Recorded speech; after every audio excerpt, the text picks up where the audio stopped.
Wow! If it isn't the Traveler and Paimon! Oh, have you seen the article I wrote about you? Ha! You've got some nerve! You just used us to make some quick mora! Oh, you needn't worry about that. I heard that you were in Poisson some time back, so I sent you a letter to discuss just that. It appears you didn't receive it, though. It's all right, though. I've set aside the amount intended for you. I've even set the table with some food. Really? Oh, you're the best! You're almost a little too easy to win over, Paimon. If I were a journalist with ulterior motives, you'd be in trouble now, you know. Oh, Paimon knows you're not like that. Still, what brings you here all of a sudden? Were you looking for me? A friend of ours met you a while back, and when she mentioned it, we thought of coming to see you. Her name's Mona. Ah, so you know Miss Mona as well. She's a guest columnist for our paper. Really good one, too. She's so young and already such a brilliant astrologist. So she mentioned me? What did she say? She said that you're a real daredevil of a journalist. Nice. In which case, can this daredevil journalist dare to request an exclusive interview with the legendary Traveler and Paimon? Huh? So your article in the paper today doesn't count? Oh, of course it doesn't. That was more like live photography. What I'd like to do is dive deeper and ask you to talk about the things you've seen and experienced. Yeah, are we even qualified enough? Why not? If I say you're worth an interview, then you're worth it. But not right now, of course. I'll need a few days to prepare. Oh, in that case, we'll just chat when you have the time then? Oh, so that's a yes? Ooh, splendid! I'll tell the editor-in-chief immediately. I'll have to apply for lighting, a venue, some props, and... Whew, so much to get done now. Talk to you later. Wait, Charlotte, Paimon's still got a question for you. And what's that?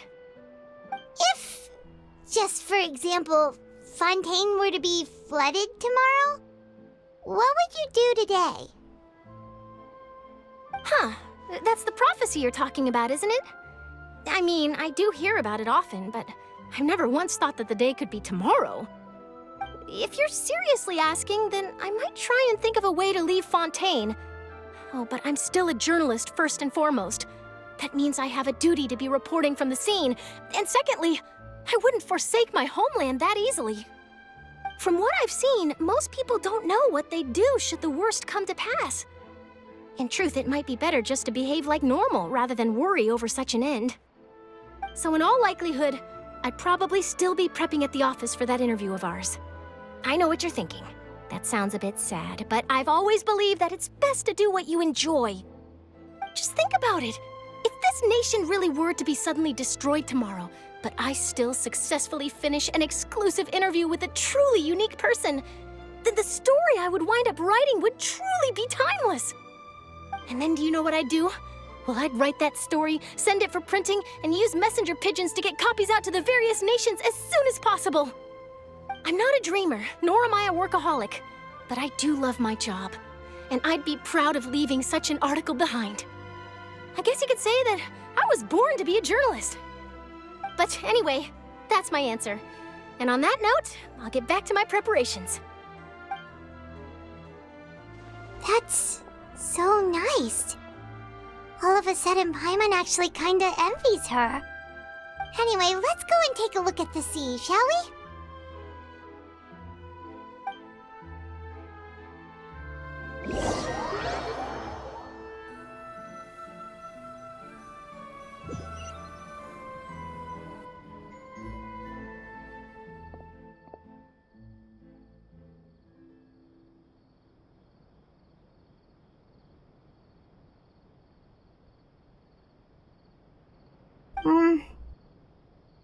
Paimon's been thinking.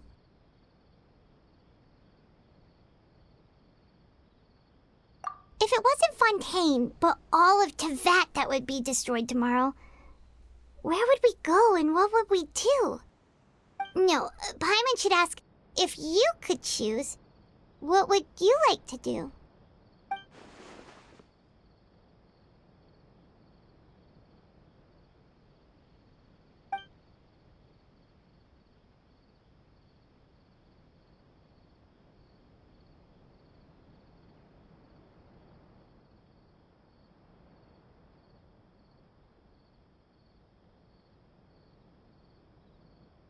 We've always been moving to the next destination, so we haven't spent much time thinking about these kinds of things.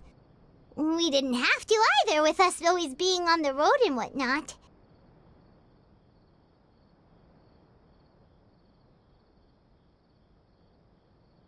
You mean, still traveling?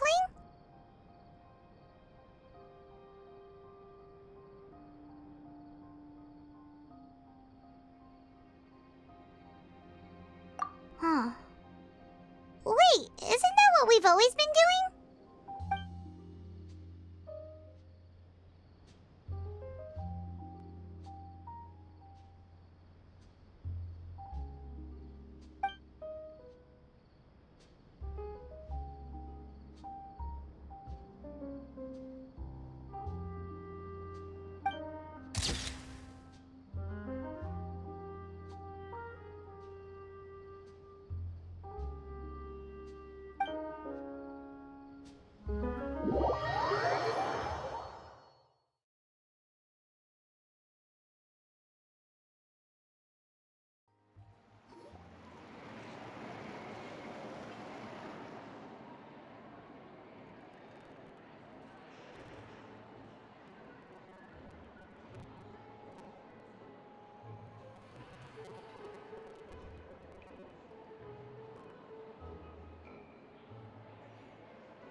So the two of you are still here.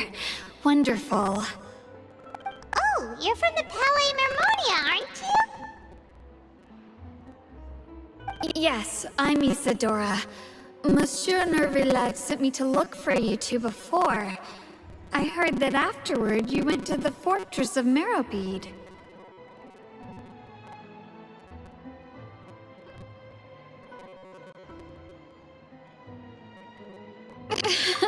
Not at all. I'm well aware that you're friends of his. Actually, I'm here to pass along a message from him.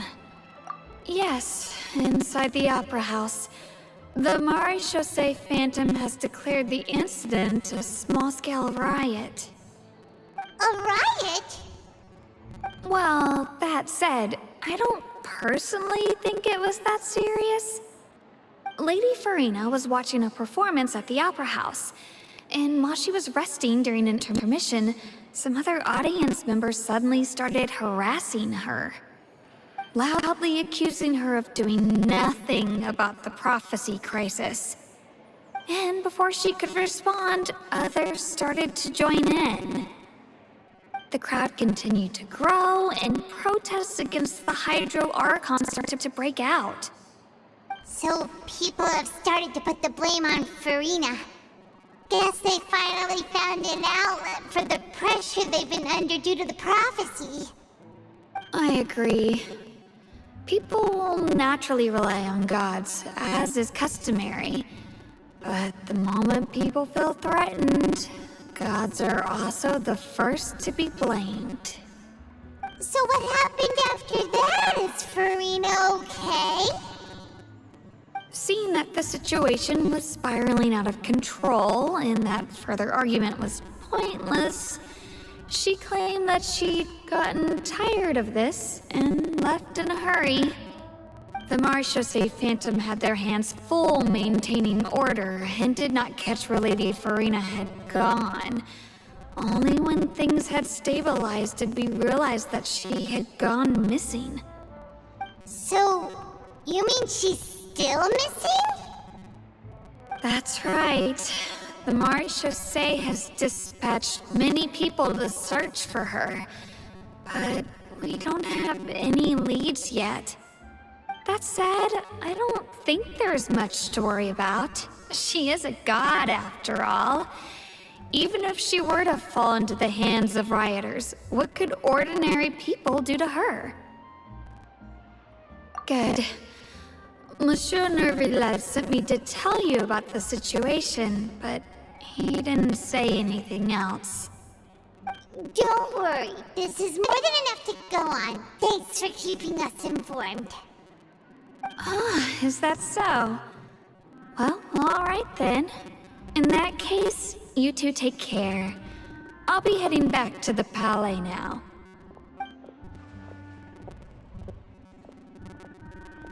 Well, sounds like we should hurry over to Poisson then.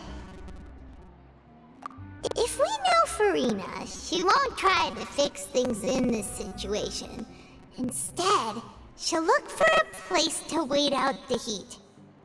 And as we also know, she may be loud and dramatic, but she doesn't have a heart of stone. When Nervalet was talking to her in the Palais Mermonia, and she heard about Poisson, she couldn't hide her sadness and remorse. It would be hard for her to ignore being accused by the public today. Paimon thinks Farina's probably taken the opportunity to slip away to Poisson and try to relieve the sense of guilt that she's feeling. Huh! Well, what do you think? Paimon knows the answer, of course, but Paimon can do the analysis to back it up, too. Cool, huh? In that case, there's not a moment to lose. Poisson, here we come!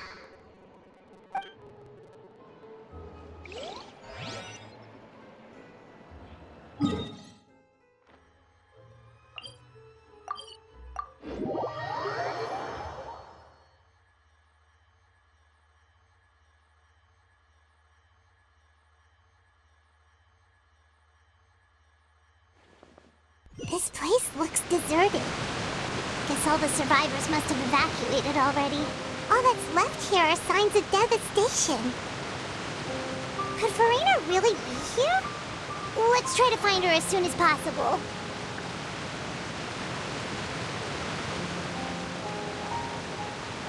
I wouldn't go any further if I were you.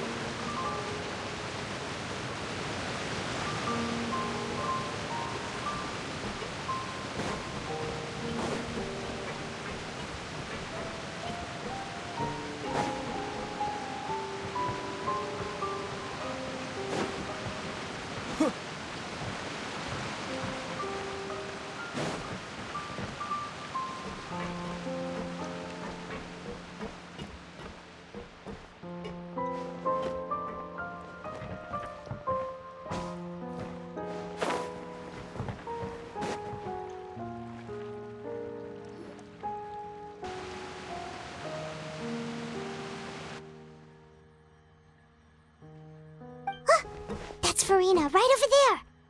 She really is here all on her own.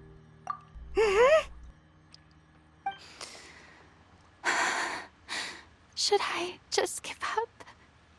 This is all meaningless. What was meant to happen did happen after all. Everyone's dead. I'm sorry. I am so sorry. Give up, Farina. There's no point in holding out. I'm sorry.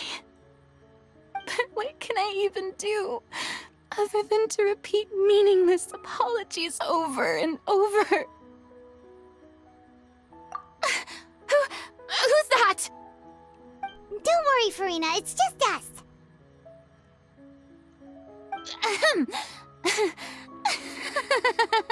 So Oh, it is you, blonde traveler from another land.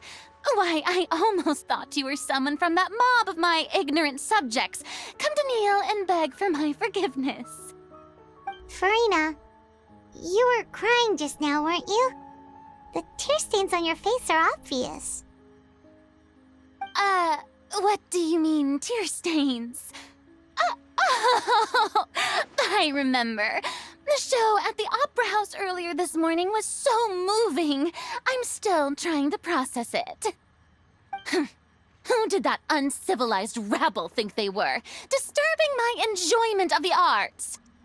They even dare to tout their archon. I must teach them a lesson. I can just imagine their twisted and frustrated faces once they realize that I'm nowhere to be found. Oh, and I'm sure Nouvellette and those people from the Marche Say Phantom are freaking out right next to them, too.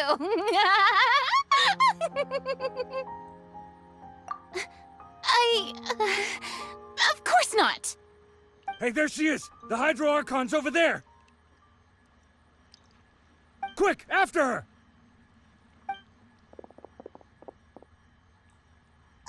Farina, those people seem to be after you. They are?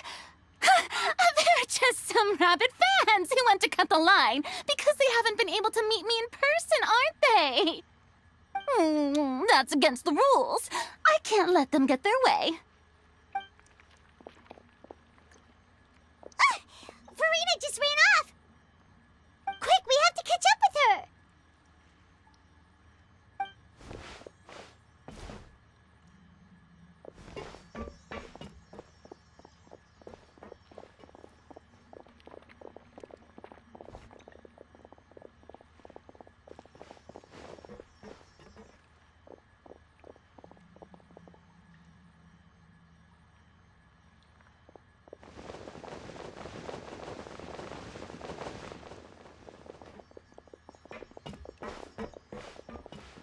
This should be the place, right?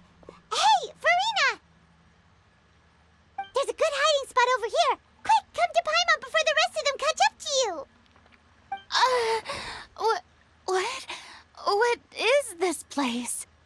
Hurry, they're almost here. Fine. I suppose haste is warranted. Lead the way.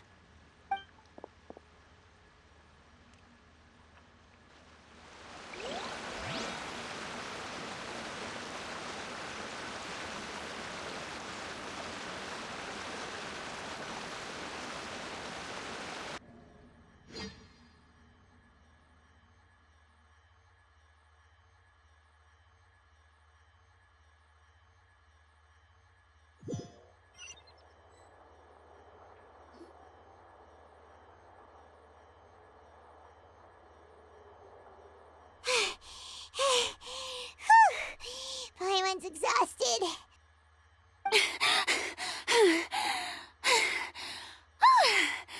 I'm so tired. I totally thought they had caught me. No, I mean, I merely gave in to the sheer enthusiasm they displayed.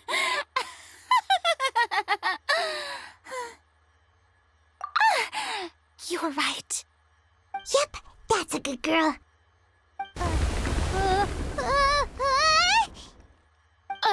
What's happening? The ground's shaking. Is it an earthquake? Yeah, a quake of this kind preceded the flooding in Poisson, didn't it? It can't be. It's happening again. Well, there's no need to worry too much about that. Nouvellette's made some emergency plans, so the evacuation should go a lot smoother this time. Yeah, I hope you're right. But the people of Poisson, they've already...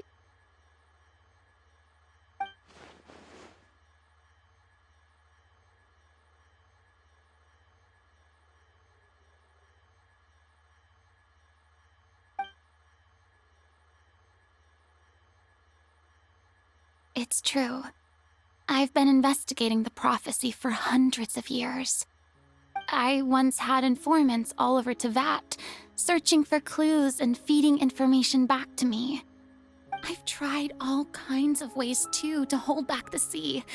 Anything to keep the coastline from advancing. But all my efforts proved to be futile in the end. Really, the truth has been clear to me for a very long time. We cannot make an enemy of the divine. No matter what we do, the will of the heavenly principles will have its way, and the prophecy shall be fulfilled.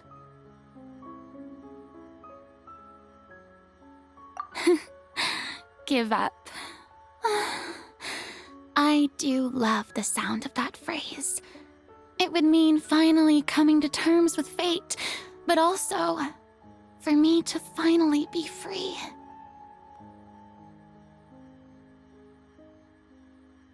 Indeed, I've thought about giving up so many times, especially after we almost lost Poisson.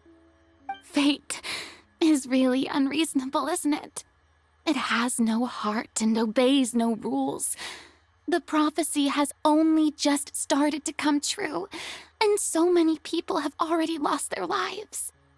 But just now, it all became clear to me. I still don't have the right to come to terms with fate on behalf of everyone else. As long as the final moment hasn't come, it's still not too late. Don't worry. I will keep hope alive for everyone until the very end. Well, that's enough for now. I got the impulse to play the stricken maiden, but honestly, considering my rank and station, that wasn't a good fit at all. Don't take any of what I just said seriously. How could I possibly let Fontaine fall to the whims of trivial prophecy? Come on! Paimon could have sworn you were actually being honest just now.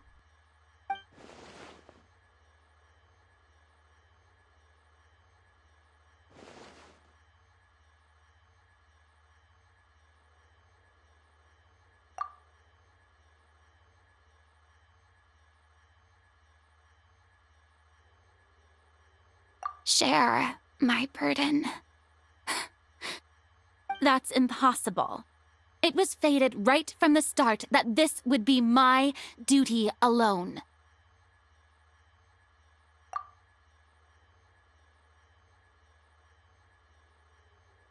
A witness. Yes, I've heard that you came to Tevat from beyond the stars, yes. In other words, you never belonged here. And if Tevat is, in its entirety, a show on a stage, then you're just a spectator, aren't you? If that's the case...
Ladies and gentlemen, this concludes my opening performance.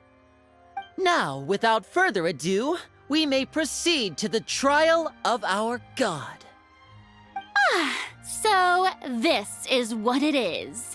Yes, you deserve praise for the effort you took to raise the dramatic stakes. Do not forget, however, that I am Focalor, the god of justice, the embodiment of justice itself. Does it not strike you as even the least bit absurd to bring the very concept of justice to trial? May I interpret these words as your refusal to stand trial? In that case, you will have the opportunity to defend your honor through a duel. You would draw your blade against a god?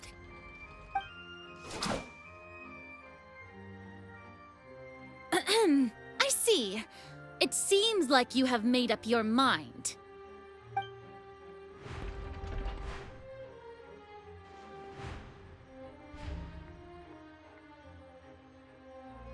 Paimon can't believe it. She just surrendered. What the heck is going on? Did I just see an archon surrender to a human? Wow, how utterly humiliating. Lady Farina, what is the meaning of this? Shh! It would seem that there has been a misunderstanding. To be clear, the raising of both hands is not always an indication of surrender. Looking for excuses again, huh? I raised my hands just now to indicate my acceptance of the trial. No duel shall be necessary. I will admit that I've been running away for a long time. I'm sorry, everyone. I was unable to protect the people of Poisson. It is my duty to stand trial for my crimes. You are not the only ones to be disappointed in me. I, too, am exceedingly disappointed in myself. But now, it is time for the Hydro Archon to show you her courage and resolve. I, Farina, will use this trial to show the world the true meaning of justice! This time, I will protect you. Applaud and rejoice! One of the most outrageous and fantastical arcs known to the opera epiclese is now unfolding before your eyes. Mark my words, this shall be one of the most exhilarating and brilliant shows ever to grace the stage of Fontaine! The trial of the Hydro Archon, Focalor, will now begin! Woohoo! Oh, now we're making history. Why does it feel like Farina just took over the whole thing? Like, come on! Didn't she just get forced to stand trial for her crimes? Also, even though she's still acting super dramatic, she is taking this seriously this time, right? All right, then. Who will be my opponent in this trial? The court asks the prosecutor to please take the stand.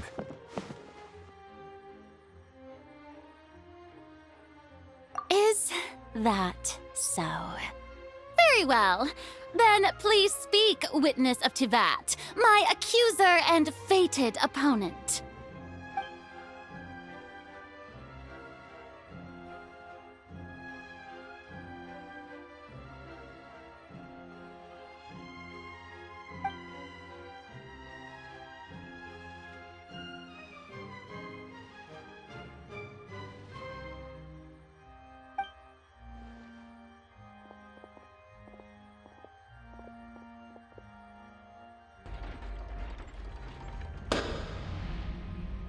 Also, please allow me to ask, as a final question before the trial begins. Just how much work did you do to force me onto this stage? Well, we did do a lot of prep after the meeting that day.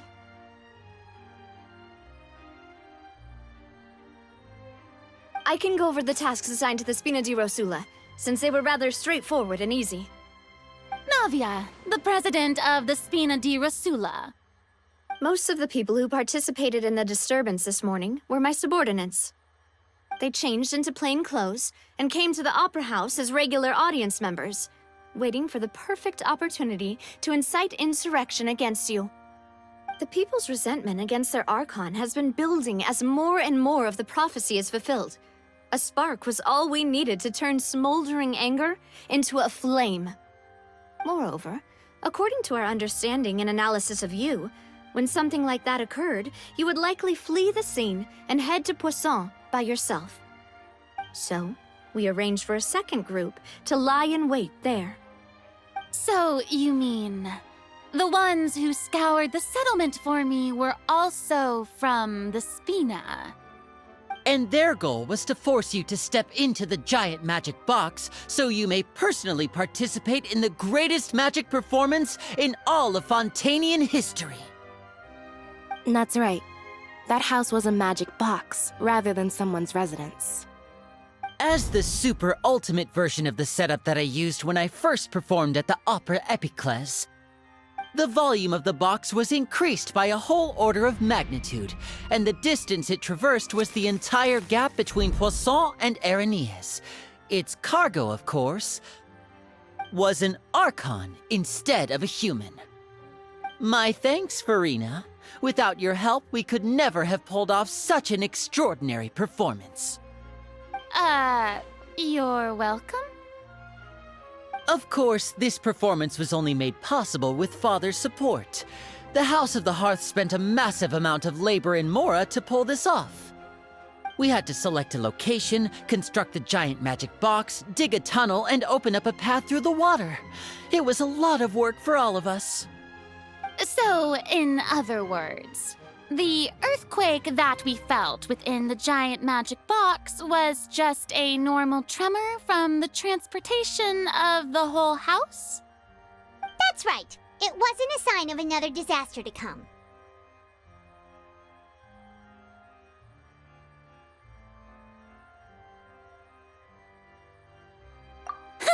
Then, I can guess Nervillette and Cloran's parts. You gathered a crowd, prepared a stage, and made sure that the champion duelist would be immediately ready for a fight. Also that as soon as I appeared on the stage, the trial may commence without a hitch. Am I right? Yes, that is correct. Well, Clorand, I must commend you for your courage. Only the most outstanding champion duelist in all of Fontaine would accept a duel with an archon without flinching. Thank you. As for you, traveler, I suppose your role was to keep me distracted with conversation once you found me in Poisson. You'd make sure that I didn't notice anything amiss before revealing yourself as my prosecutor once we'd arrived onto the stage. Oh?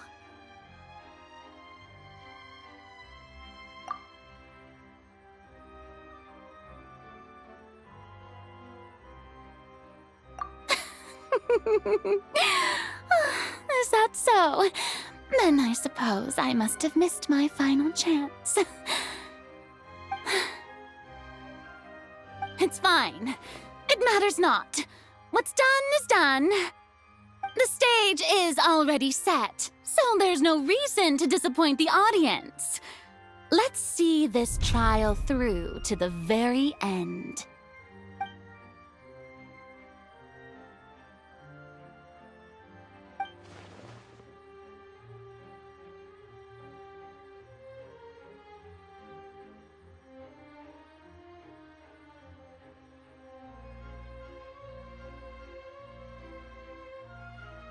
Sir Prosecutor, please allow me to pass this along. This is a document that Miss Charlotte applied for and received permission to share with you during the trial. According to her, it should speed up the proceedings. Huh? Charlotte wanted to give us something? Oh, so she's here too! Hey, Charlotte! Oh, let Paimon see. Isn't this the exclusive interview that she did with us before? So she's already finished it, huh? Wait, then that means this document is a perfect timeline of everything that's happened ever since we stepped foot in Fontaine! So in other words, we can refer to this anthology of evidence every time we want to use something from our journey as evidence for an argument! Let's quickly confirm the information in it. Just think of it as a refresher, alright? You defeated the Hydro Archon in the very first duel you took part in at the Opera House. That's one for the history books, all right. I didn't think that you'd wind up getting to the bottom of the case I'd been following all this time. I guess you could also see this as a happy coincidence. This is the first time Monsieur Neuvillette had a difference of opinion with the Oratrice. Even the Hydro Archon can't figure it out. A Fatui Harbinger. She's an extraordinary person. Her instinct must mean something. The fortress of Meripede was almost destroyed in a single day. That I didn't witness that scene personally will always be a source of professional regret, I think. According to Monsieur Neuvillette, both Child and that whale should have been in the primordial sea at that time. I nearly lost my awesome friend Navia. To be honest, that still gives me shivers. The words of someone as extraordinary as a witch can probably only be truly understood when something surreal happens to you.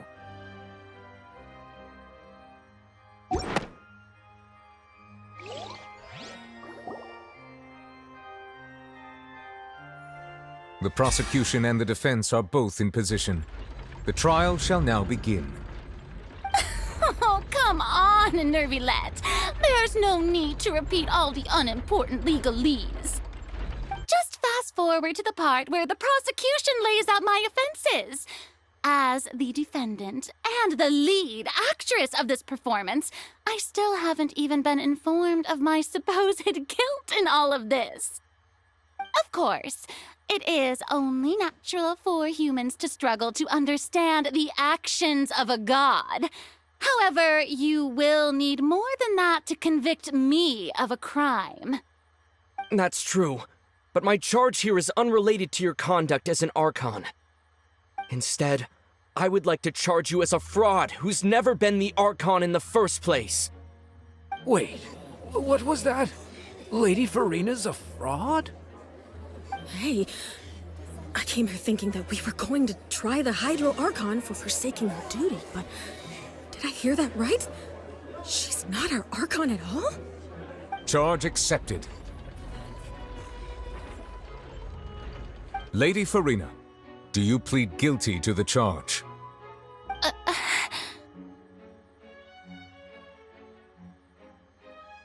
Lady Farina. I plead not guilty. How can I be guilty? There is no way that I, Focalor, otherwise known as Farina de Fontaine, a member of the Seven and the Regina of all waters, kindreds, peoples, and laws of Fontaine, could be anything other than your true Archon. Yeah, even though Lady Farina can be rather eccentric, isn't it going too far to doubt her very identity? Yeah, I've never questioned her identity either. Sure, Lady Farina can be super irresponsible, but what grounds does that prosecutor have to make such a huge claim? I have cause to believe that common sense will prevail in this case. Many of the members of the audience have known me as the Hydro Archon ever since they were born. There would be no fooling their memory. See? Even the Oratrice has decided to show me its favor. Are you sure you want to commit to a charge that will never be upheld? If you wish to drop the case, I can promise you as the God of Justice that you will not have to face trial for making a false accusation. We will treat everything that's happened as a dramatic spectacle and move on with our lives. What do you say to that? Huh. An argument with near impossible odds, huh?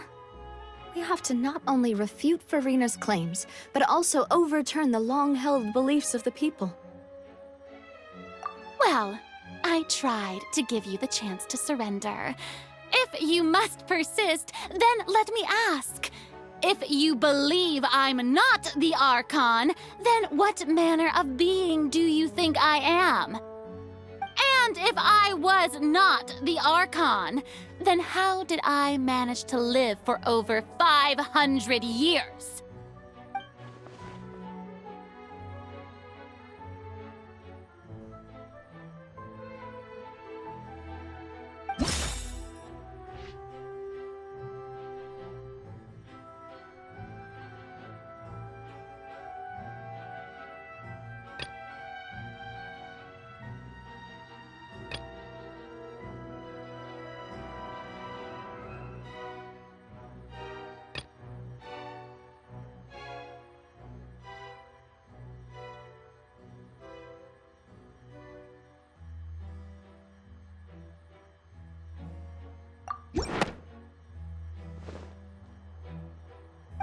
First of all, you may be a member of another long-lived race, which would allow you to naturally possess an extended lifespan.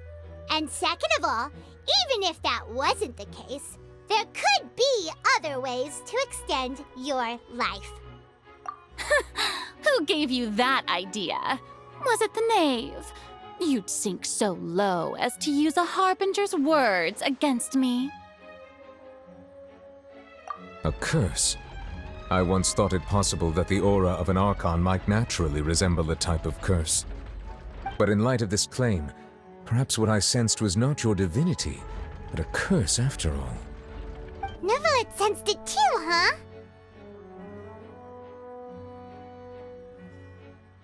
Lady Farina is actually a human? Well, it is true that it's extremely difficult to tell humans and gods apart just by looking at them. It's not impossible.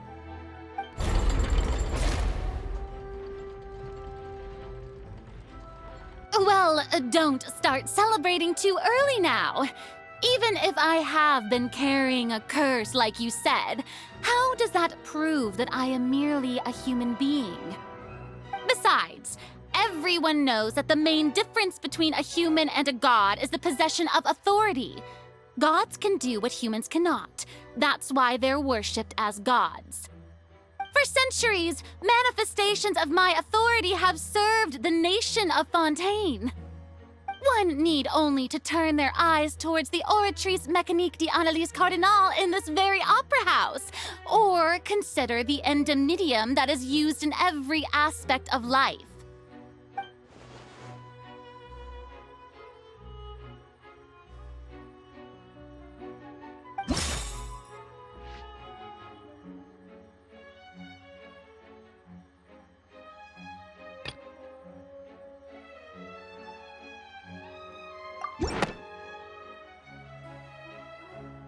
You tried to reference the Oratrice. But weren't you as confused as all the rest of us when the Oratrice declared Child to be guilty without any proof? Otherwise, you should have come up with a good explanation for that by now. Didn't I make myself clear at the time? The decisions of the gods are naturally difficult for humans to comprehend. There is no need to provide an explanation. Lady Farina, I believe a reminder of your current circumstances is in order. While the court is in session, the principles of justice and the law must come before all else. While you are an archon, you are also first and foremost the defendant in this trial. You will prove yourself unable to defend against the prosecution's charges if you continue to withhold vital information against the rules of the court. I never thought you'd use that kind of rhetoric against me.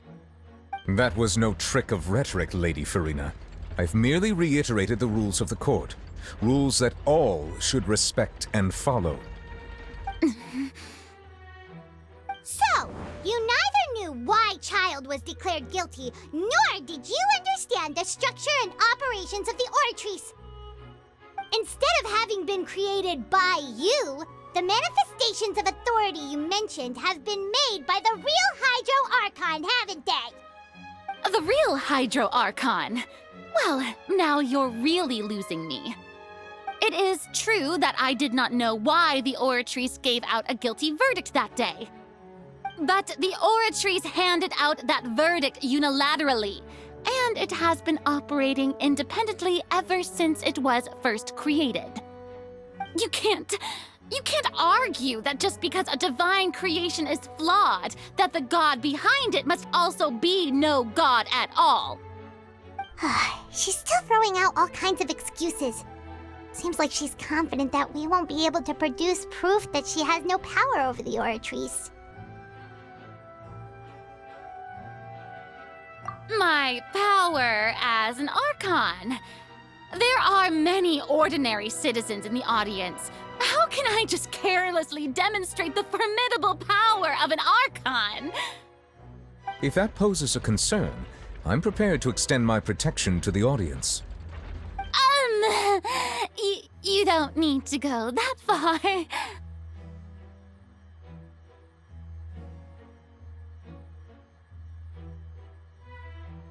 I Aren't you the Hydro Archon? Or is it that you can't even wield the power of Hydro, much less the authority of a god? Indemnitium! Yes! It's all because of Indemnitium! All Archons derive their power from the faith of the people, and I've converted the people's faith in justice into Indemnitium! Thus did I give up all of my divine power to provide everyone with energy for their daily lives. Have you ever seen a more magnanimous god? Isn't that a huge stretch? Yeah, no matter how generous an Archon can be, how could they give up all their power? Can a god with no power even still be called a god?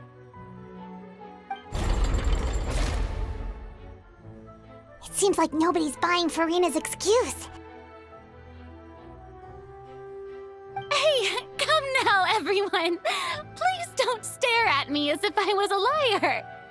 I'm still the same Farina you knew, right? The one that you loved! Shouldn't you want to believe in me? Please? You've got to believe me! If what the prosecutor said is true, she really has committed a grave offense. Did she deceive all of us? And all of our parents and grandparents too? And all of our ancestors? Ever since they were born? Enough! That's enough! Tell me then, if I'm not the real Hydro Archon, then who is? If you have no evidence of another Hydro Archon's existence, nor can you find anyone who can back up their claim to be such, then what grounds have you to say that I'm not actually the real deal? Wow, she came up with yet another argument. How can we refute her now? Seems like she really doesn't want to give up.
It has been established that all Fontainians can dissolve in water from the primordial sea.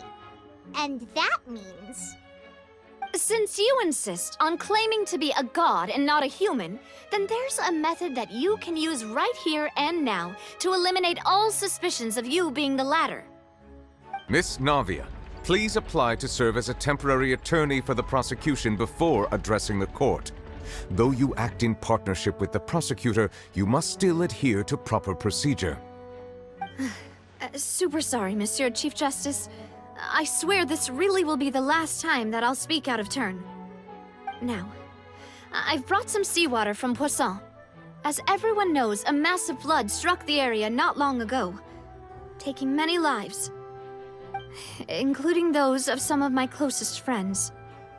So, Miss Farina, would you dare to touch some of this seawater?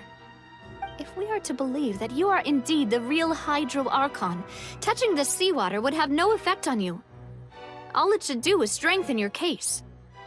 But if you don't dare to touch it, then we would have basically proved the reverse. Oh, and I must remind you that after the disaster at Poisson, nobody wants to see any more people dissolve. I do hope you'll act prudently and choose the simpler path of admitting guilt. Navia from the Spina di Rosula. The Spina has governed Poisson for many years. I guess her suggestion is valid. If Lady Farina is indeed just a human, she's probably Fontainian like all the rest of us. Would she really dare to try?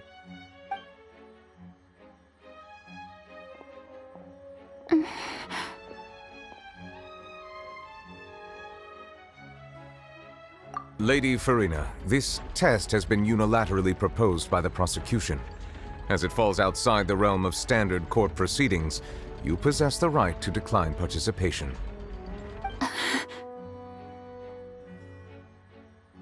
Well, of course he had to tell her that. But refusing to participate is basically the same as a confession of guilt. She's just staring at the water without saying a single word. It really does seem like she's quite terrified of it. That could only mean... What's going on? Is she really planning to...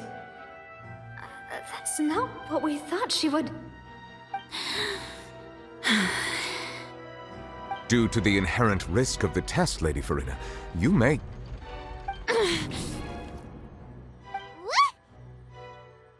Hey!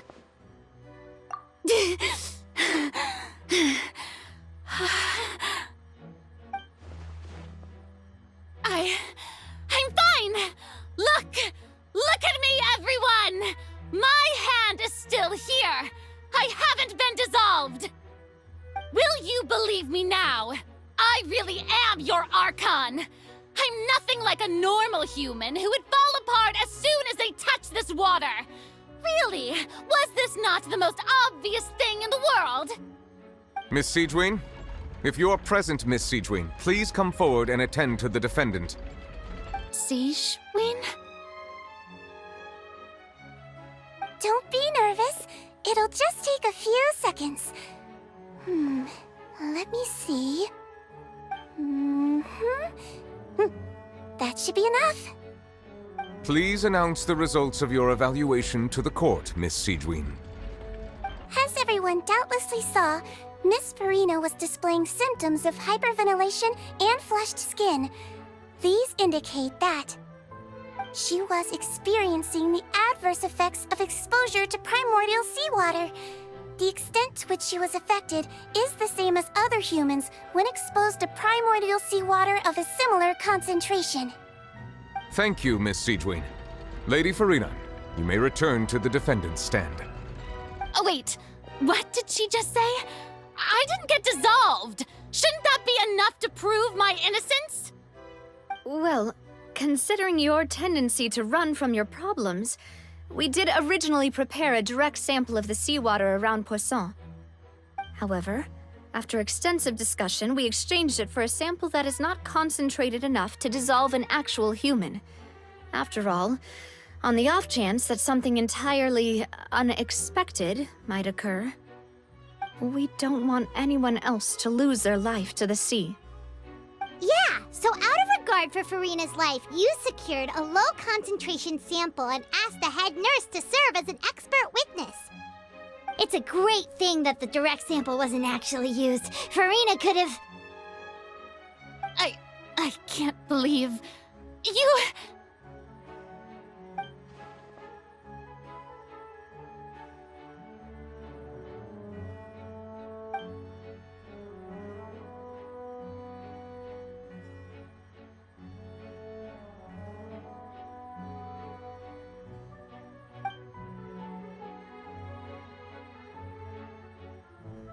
Listen to me, everyone! Please don't give me such cold and disdainful looks!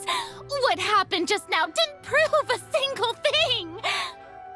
Think about it! How can you conclusively prove that an archon can't also be affected by the primordial seawater?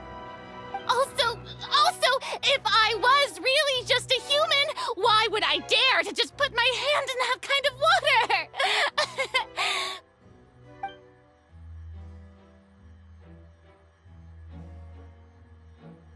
Please, anyone, just listen to me! I swear, I really am your archon!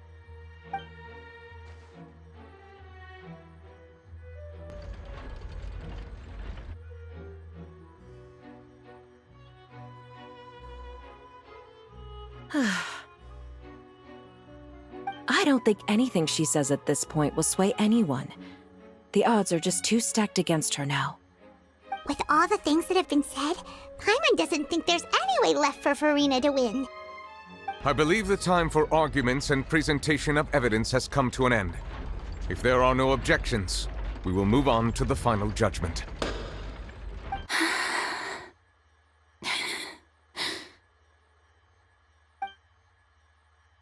I don't think anything she says at this point will sway anyone. She's too stacked against her now.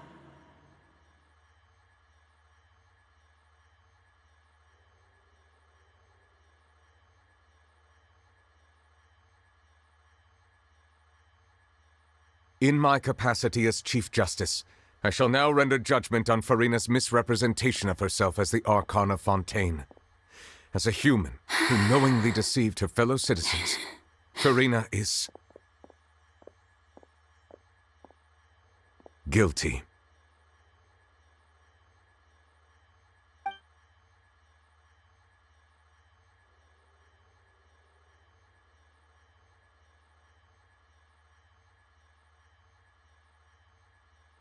We shall now turn to the Oratrice Mécanique d'Analyse Cardinale to render the final verdict on the charges.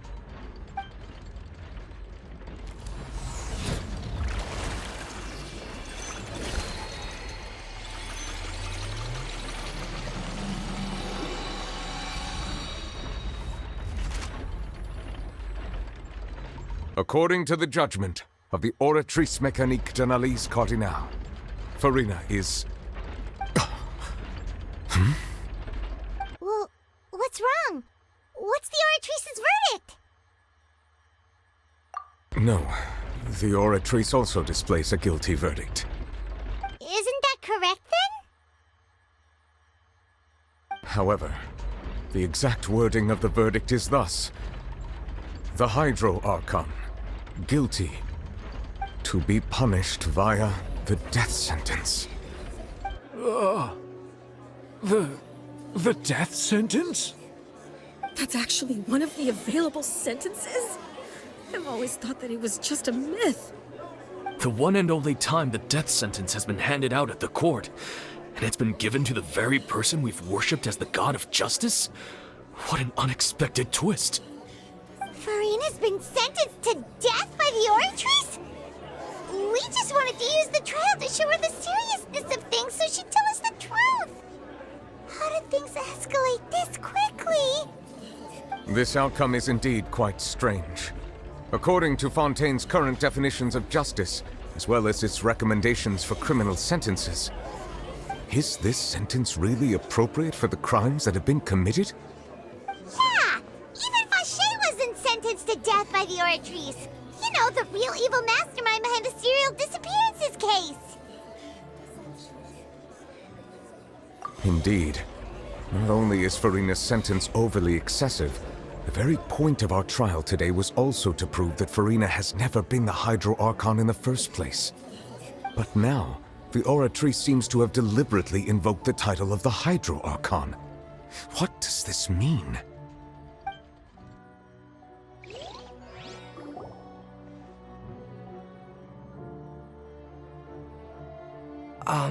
Excuse me, if I may interrupt. Is the trial still going? Fremine! You finally made it. I assume this means you've completed your mission? Mm-hmm.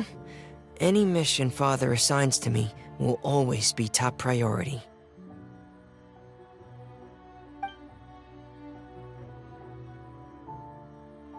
Is that the first prophecy slate?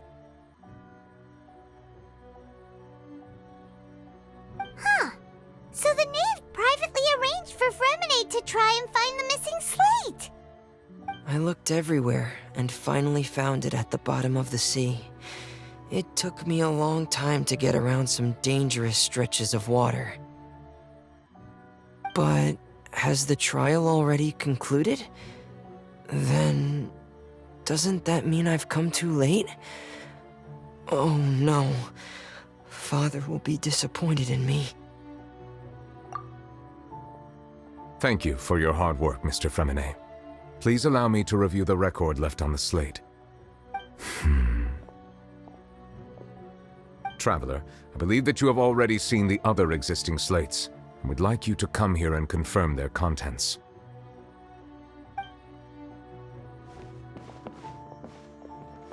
Huh? So what do you see? What is it?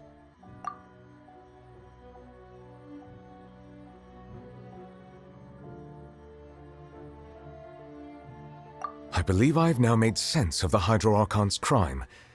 It has to do with Fontaine's lost history. Huh? Isn't the Hydro Archon just guilty of deceiving her people?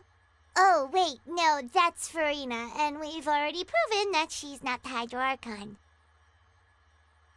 So when you say Hydro Archon, do you mean the real Hydro Archon we've been kinda talking about? In truth, everything that you've encountered in Fontaine up until this point can be traced back to the contents of these stone slates.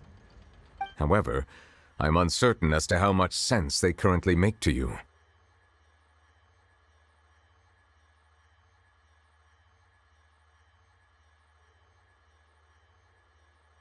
Okay, let's try to recall the contents of the other 3 stone slates.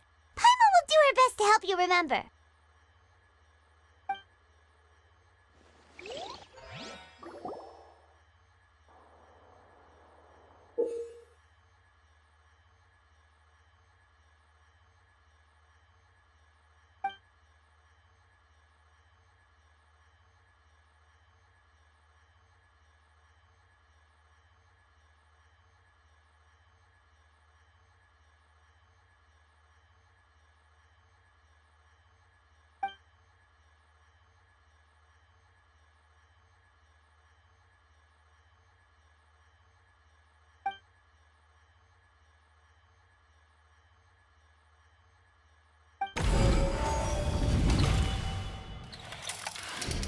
The first stone slate describes what you just said. It seems to show the previous Hydro Archon using her divine power, and then the Oceanids turn into humans.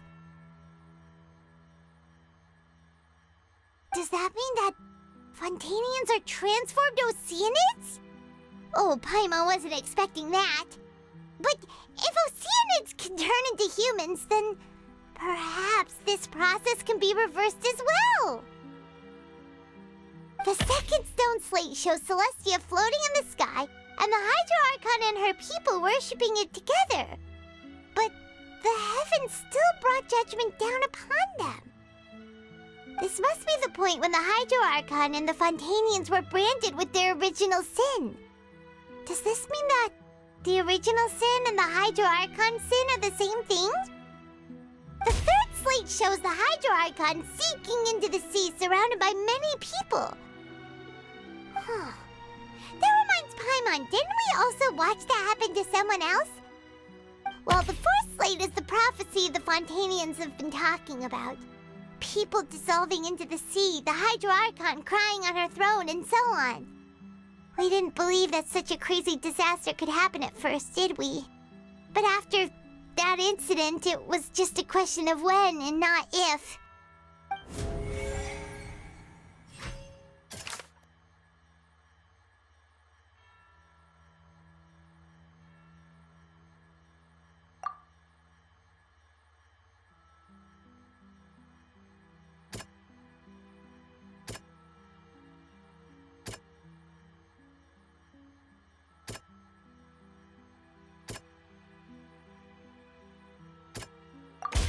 We know from the case of the serial disappearances of young women that Fontainians can be dissolved in primordial seawater. And the first stone slate tells us that long ago, the Hydro Archon used her power to turn Oceanids into humans. This might be the reason that Fontainians can dissolve.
quite right. Let's think about this some more.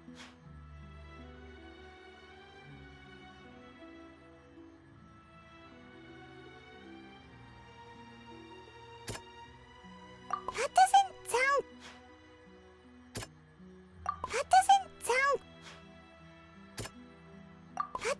sound... Perhaps what is about to take place has all happened before. The true sin of the Hydro Archon that Nervalette mentioned, and the original sin cast down on the people of Fontaine by Celestia, as recorded on the stone slates.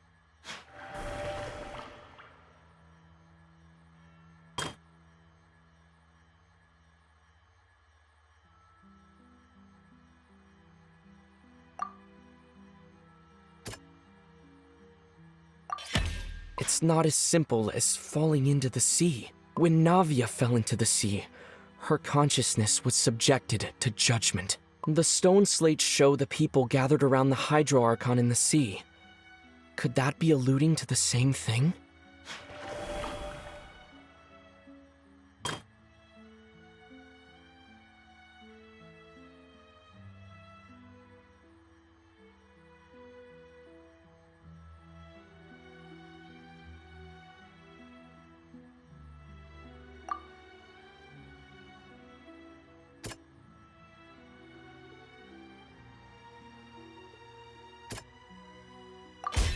The prophecy from the stone slates found its way into society, but not many people believed it at first. The fortress of Meropide was nearly flooded with primordial seawater, which we know can cause Fontainians to dissolve.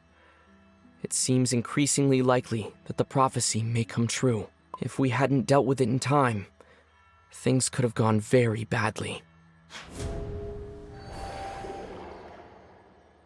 They'll dissolve into the primordial sea but won't cease to exist. Their essence will flow in the seawater, converge, and take the form of an Oceanid. The Hydro Archon was sentenced to death in court, shocking everyone present. Perhaps this means that her sin was actually Fontaine's original sin. Navia fell into the water inside those ruins, and she nearly dissolved. She was surrounded by the people of Poisson in a court within her consciousness, and was forced to take part in a trial meant to make her stay. The eruption of the primordial sea at the fortress of Meropide was the surest sign that the prophecy was about to come to pass no matter what.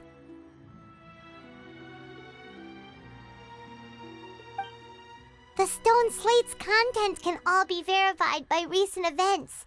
If we combine what we know together, loads of truths should come to light.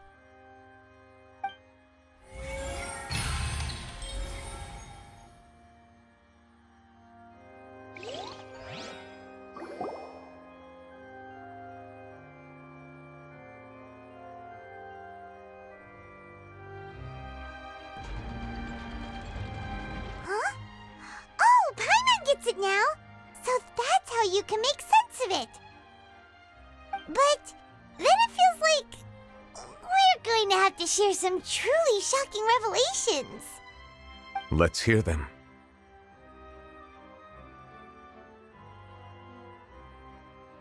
Incredible! Linny, did you hear that? We're not real humans. All Fontainians were originally created by the late previous Hydro Archon, with Oceanids as their basis. The evidence for that can be found in how only Fontainians could dissolve in primordial seawater, and how all the girls Vacher dissolved were also turned into Oceanids. Oh, and according to Navia, when she was about to get dissolved, she also saw everyone gathered around for a trial, all of them in the shape of Oceanids. Indeed.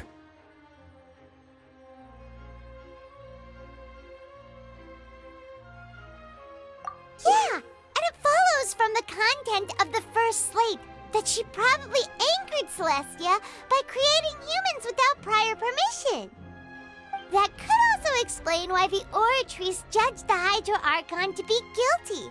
It's to account for that ancient sin. the Hydro Archon's true sin was creating us? And yet, after many hundreds of years, the Hydro Archon's creations have turned around to try to judge the Archon within the Opera Epiclese. The twists of history are often the most unexpected of all. Yeah! Isn't the image here just like when Navia fell into the sea?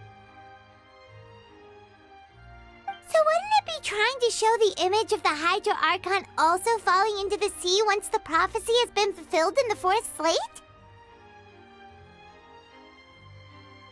In the end, the people will all be dissolved into the waters, and only the Hydro Archon will remain weeping on her throne. Only then will the sins of the people of Fontaine be washed away. Did Paimon get all that right? You've made some keen deductions. I must say, given how much you still don't know, it is impressive that you've already managed to connect so many pieces of the truth. However, while you were able to decode all the information on the slates, they've also been etched with an additional layer of hidden information using a different power source. When we were at the ruins, I tried to decipher the hidden information recorded in the slates. But since we only had 3 slates at the time, I was unable to come to a full conclusion. Now that the slate collection is complete, I shall make another attempt to decipher the narrative recorded within.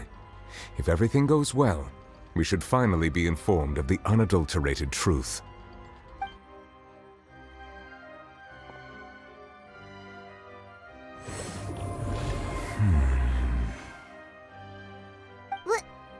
Well?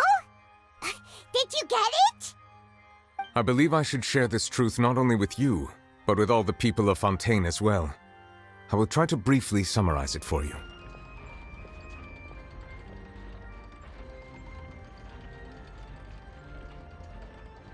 Your hypotheses regarding the origin of Fontainians and the sin of the Hydro Archon were both correct. In the Fontaine of old, the previous Hydro Archon sensed the yearning of her Oceanid familiars for life on land.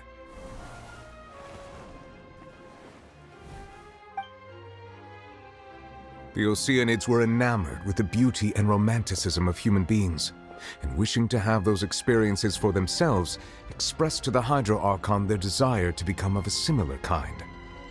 However, even though water as an element is intricately linked with the power of life, the Hydro Archon, as one of the 7, did not possess the authority to create a new form of human life.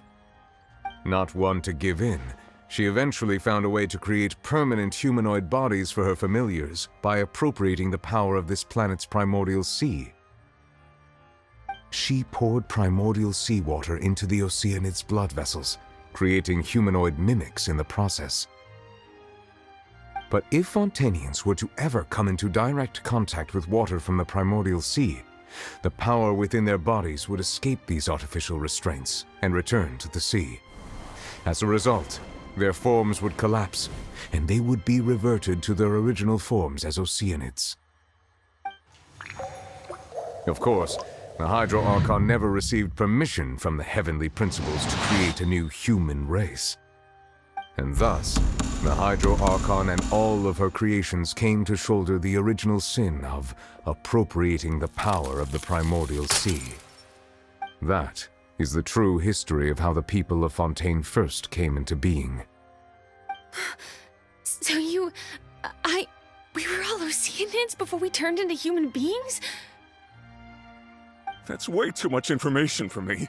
I think I'm just going to pretend that I never heard a single thing. Wait, but if that's the truth, we can't let the Hydro Archon be sentenced to death.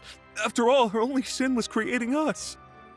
This really might be too much information for your regular Fontainian, but it does answer a lot of our questions.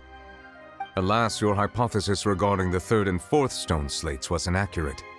The slates' respective positions are, in fact, correct. A key point of the visual on the 3rd slate is how all the individuals depicted in the water are humans rather than Oceanids.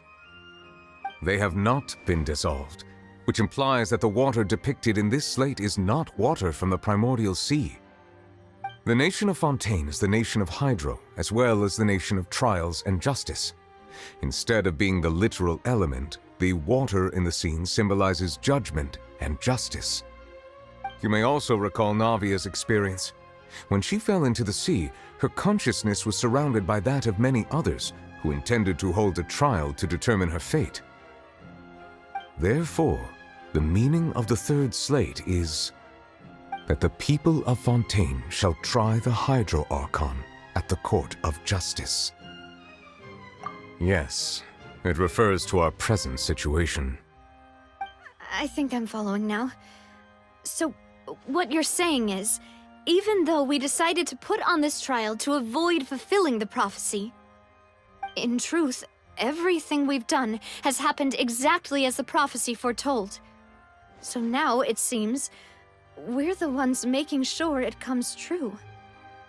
What should we do?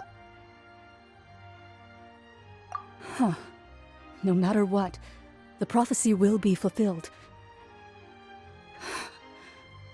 Is this what it feels like to be a prisoner of fate?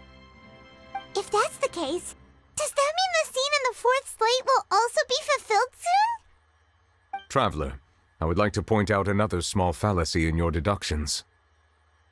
About the fourth slate, you probably thought that the eruption of primordial seawater beneath the fortress of Meripede served as the surest sign that the prophecy was about to come to pass, yes? However, I believe that rather than being a sure sign, that eruption could in fact only be a small warning of something far worse to come. As for the root cause of the catastrophe, I believe you've already encountered it once before.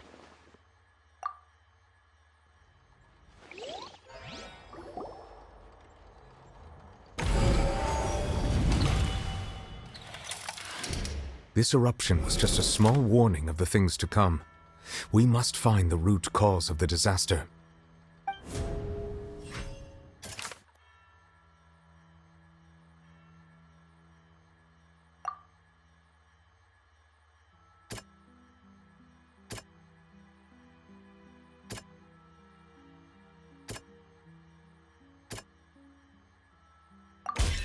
It was both dream and reality. If we're talking about a true culprit, that could only be that thing inside the primordial sea, right? The truth, the original sin, the trial, and the root cause of the disaster.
That was way too close!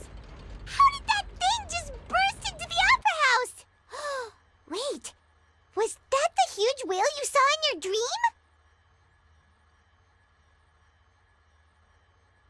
So we've met it at last. I understand very well why it has chosen to make an appearance here. That whale does not belong to Tevat. It is a monster that has traversed the stars, weeping all the while. It has been greedily consuming the energy from the planet's primordial sea, using it to grow. That is the main cause for the rising sea levels. And once it has finished consuming all of the energy contained within the sea, its next step will be... You said that when the Hydro Archon first created Fontainians out of Oceanids, she filled their blood vessels with primordial seawater. Precisely. That whale finds the blood of Fontainians nigh impossible to resist.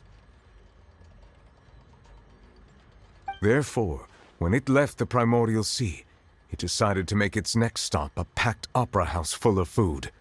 Food in the form of Fontainians. We just barely managed to push it back, right? In that case, won't it come back to target the people again once it's managed to recover its strength? That is correct. Indeed, it is more accurate to say that we should thank that Harbinger for buying us some time. Without him, the whale would have likely come onto land far sooner. From the way he looked, he must have been fighting the creature for quite a long time. That battle maniac. We've always known that he had a special connection with that whale, but we definitely didn't expect it to help us out like this. Anyway, now that we know that this whale is the actual cause of the disaster recorded in the prophecy, all we need to do to stop the prophecy would be to find a way to beat it up, right? It is too late. It had already absorbed too much of the primordial sea's energy before we could notice it. At this point, it has become practically integrated with the sea itself. Even if the entirety of Tevat were to be destroyed, it could still survive and swim off towards some other world. That's not something I will accept. We've already done everything we can, and we even found the true culprit. We've come so far.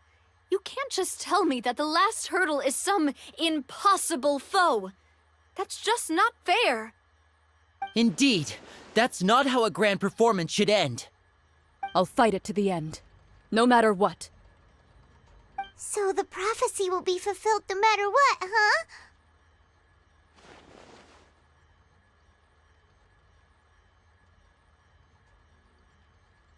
The prophecy.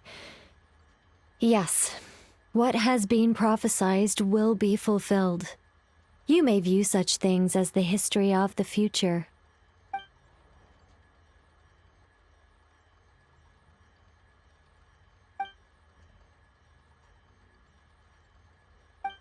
Just as prophecies are usually only the future as seen from the perspectives of the gods, could things be happening in hidden corners, where the gods' gaze does not fall?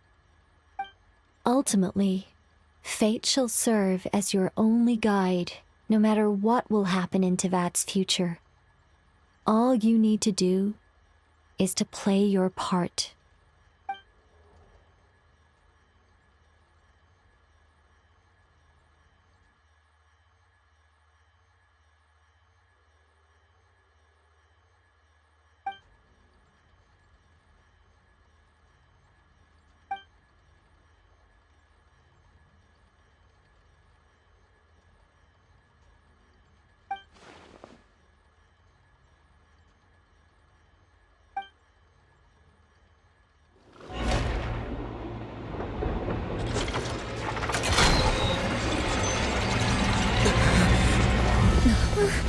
What's happening with the oratories? I believe it is preparing to carry out the death sentence.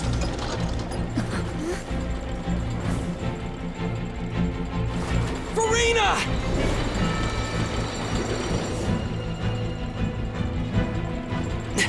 No, I still need answers.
You.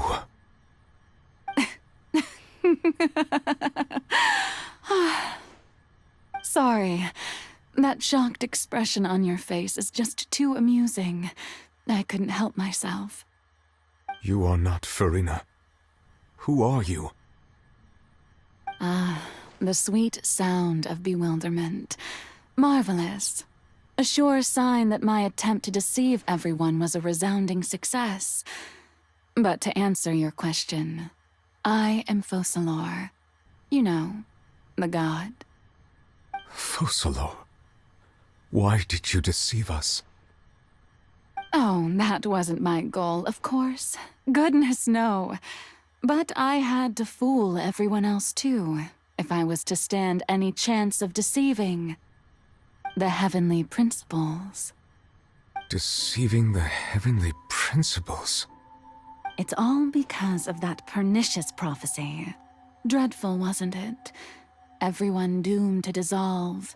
Fontaine condemned to be flooded. One was not amused. In fact, one was positively bemused when that problem was thrust upon me by my dearest predecessor. That's the former Hydro Archon Egeria, for the uninitiated. It hardly gets more disastrous than a preordained national catastrophe, now does it? She knew full well that the prophecy would surely come to pass. And as one of the seven, she also knew full well that one defies the heavenly principles at one's peril. So yes, as you have no doubt surmised, it was a rather impossible situation that I found myself in. I spent a terribly long time mulling it over, alone on the ocean floor. And I was almost growing barnacles by the time I finally realized there was only one possible solution to this confounding conundrum.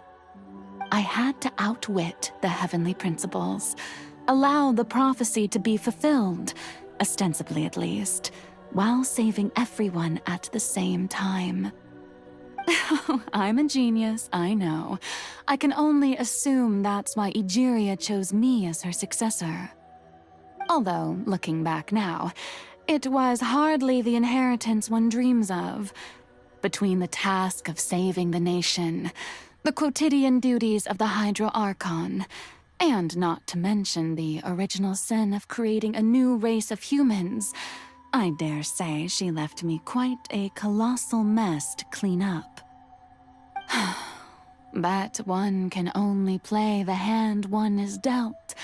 I did not choose this, any more than I chose to be one of her Oceanid familiars. So you were also once one of the Oceanids, transformed into a human by Egeria's hand. Yes, I was. I always dreamed of becoming human. And I still do, even now. In my eyes, to be human is to be part of the greatest opera ever known. After becoming a god, I separated my divinity from my body and spirit, leaving behind only a self that was as naive and bewildered as my past self on her first day as a human being. The me you see before you now is that divinity, and the human counterpart I left behind, I named Farina. She could feel joy, sorrow, and everything in between. She could be as vain and conceited, or as meek and vulnerable as she wished. Her strengths were of a kind only a human could possess, as were her shortcomings. But in my eyes, Farina's humanity was what made her perfect. She was perfectly human in every way. The person I always wanted to be. Anyway, so then I cursed her. All part of the plan, of course. The plan to deceive the heavenly principles. Do you still remember the final scene of the prophecy? The Hydra Archon alone, weeping on her throne. In order that the prophecy might appear fulfilled, I invited Farina to be an actress, to play the part of the Hydro Archon in the prophecy. Under the curse I placed on her, so long as I, Focalor's divinity, continued to exist, she could not die. But nor was she free to live her life in the pursuit of happiness. Instead, she was forced to take the stage in the opera house, to embrace the role of leading lady, to forever play the part of the god from the prophecy, all to create a deceitful appearance of that prophecy coming to pass. I suppose now you probably understand why your court is called the Opera Epiclese. But Farina is only human, isn't she? Even though she has had a long life, her mind is no stronger than that of any other ordinary human being. I cannot begin to fathom what she has had to endure. It must have been torture for her. It has indeed. And although she is, in a sense, me in human form, I most definitely owe her an apology for it. It's been 500 years. And all along, she's been playing her part in the most unimaginably long, unbearably lonely, and agonizingly painful opera of all time.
Oh, who permitted you to come onto the stage?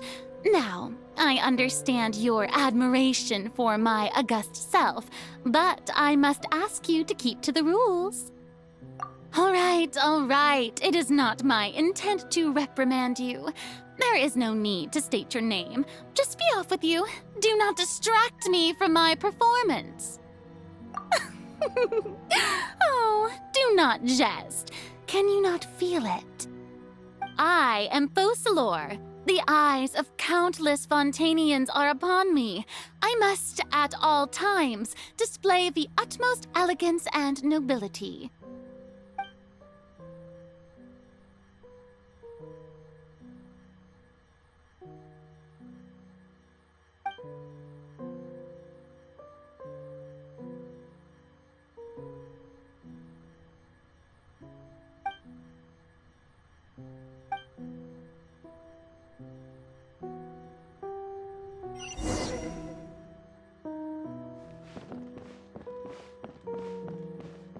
Dear audience, the performance is experiencing a technical difficulty, but worry not.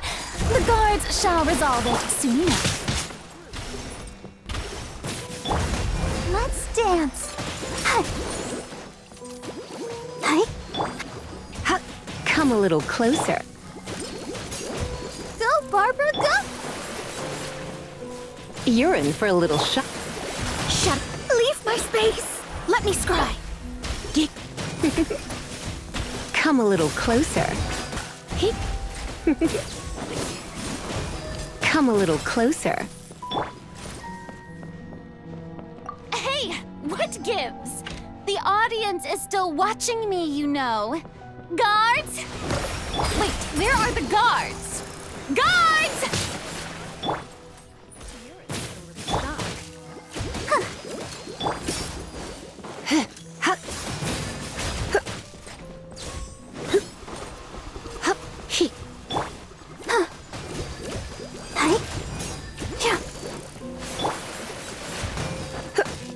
Come a little closer.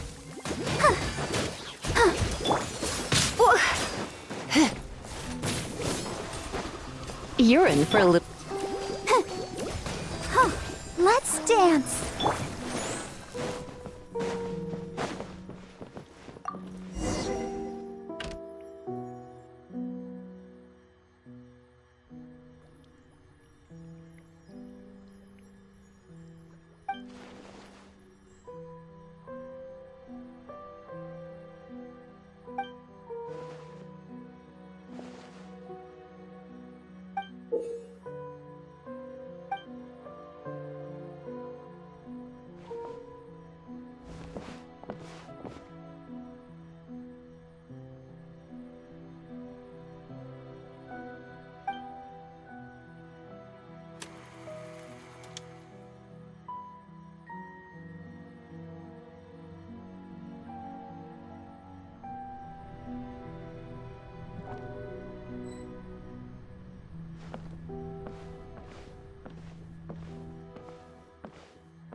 Farina.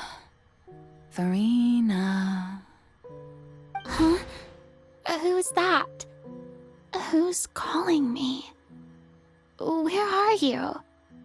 Be not nervous. Be not afraid.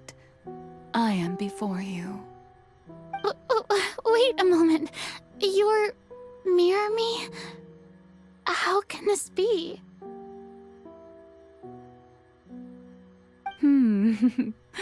Mirror you, huh? You know what?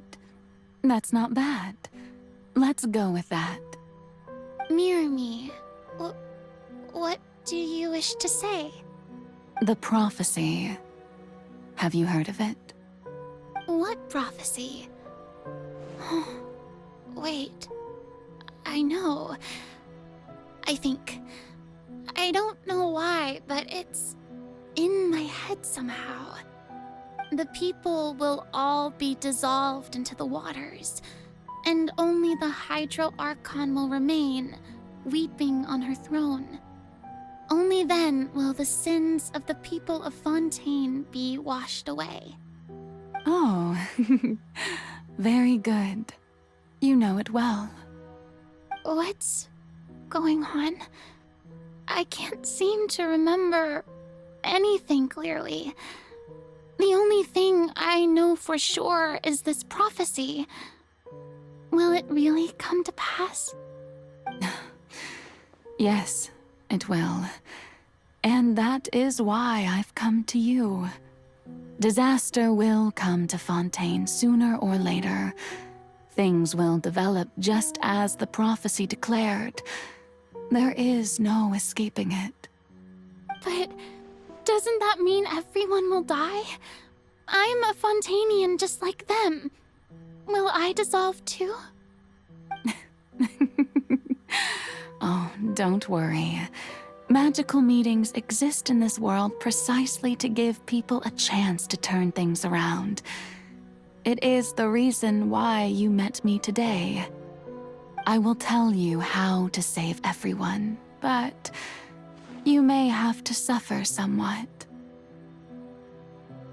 Oh, so there's still hope after all. Goodness, you frightened me. You spoke so much and with so much certainty. As for the suffering, well, I will admit that the first thing that came to mind was, why do I have to be the one to suffer? But if the prophecy will come true, I'll also die anyway, right? So if I've already met you as my magical meeting in this world, if there were scales, with all the people of Fontaine on one side and my pain on the other. Is it not obvious where the scales should tilt? You truly are the perfect human, my ideal. I suppose this would also be the justice that belongs to you. Huh? Don't worry, it's nothing. Listen well. Fontaine has just lost its Hydro Archon. I need you to play a role, that of the new Archon. Play as a god? That's right. You must begin a never-ending masquerade. You must never let anyone suspect your identity. If you can keep it up, then I shall have my way of defying this prophecy. But should your identity be revealed, then all hope will be lost. But how will I do this? A human assuming the role of a god without being exposed. Don't worry.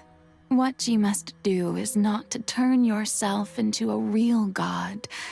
You simply need to play the role of a god as humans imagine them to be. Being a human yourself, I'm sure you already know what such an entity would be like. Remember, your true challenge will not be pursuing divinity, but contending against humanity. I'm still not sure I understand, but I'll try. I'll try to do this. So, how long am I going to have to play this role? To accomplish this mission, you will have to stay on the stage for many, many years. You will endure and not grow old until your task ends. But I promise you, all will eventually end in a magnificent and dramatic trial, and everyone will be saved. A trial, huh? How exciting. I'll be looking forward to it.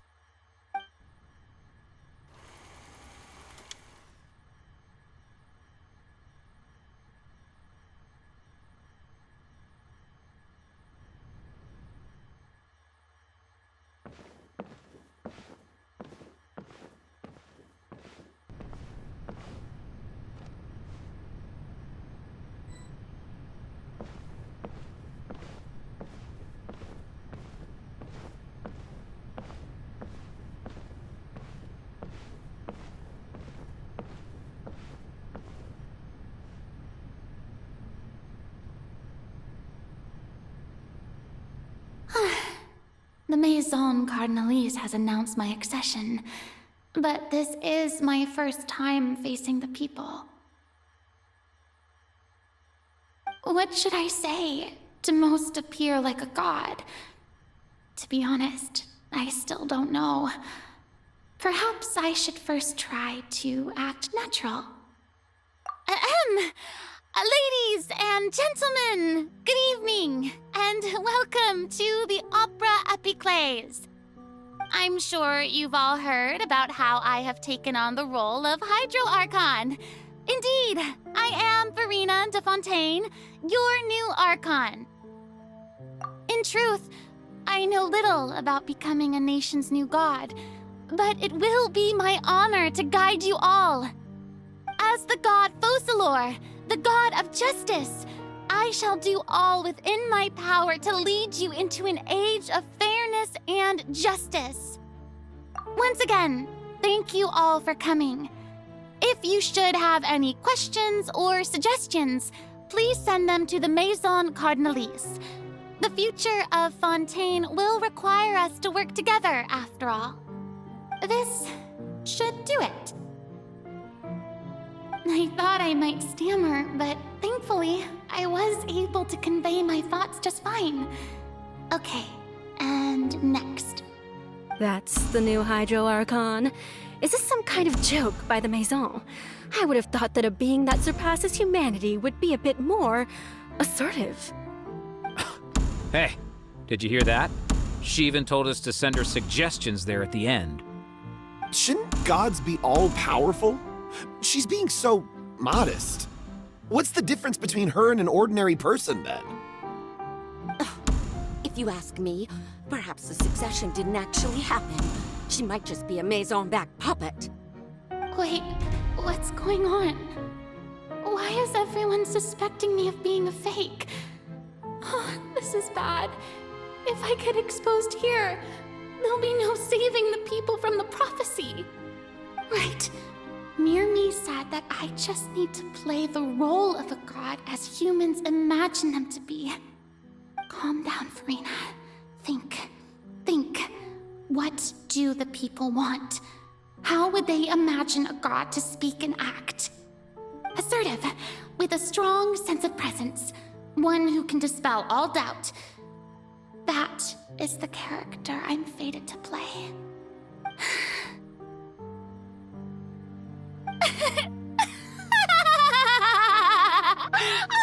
Oh, very good, my people. Only ones such as you are deserving of my rule. Now, I was wondering if some weak puppet were to one day come onto the stage and claim ownership of this opera house, would the children of Fontaine follow them? Well, it seems that you would all see right through them. Having passed my test, you are qualified to witness wondrous trials alongside my august self, here in this opera house. You may consider my previous act a door gift of sorts. I thought it was a debut that suited the atmosphere. Now then, let us be reintroduced. Ah, so that was just a performance. How could I have forgotten that we were inside an opera house? Her personality. It's quite shocking, to be honest, but I suppose it's a better look than before. Such a fascinating and bold deity. How wonderful! Our future may yet be bright after all. It seems I've turned them around. Best follow this flow and restart my accession speech.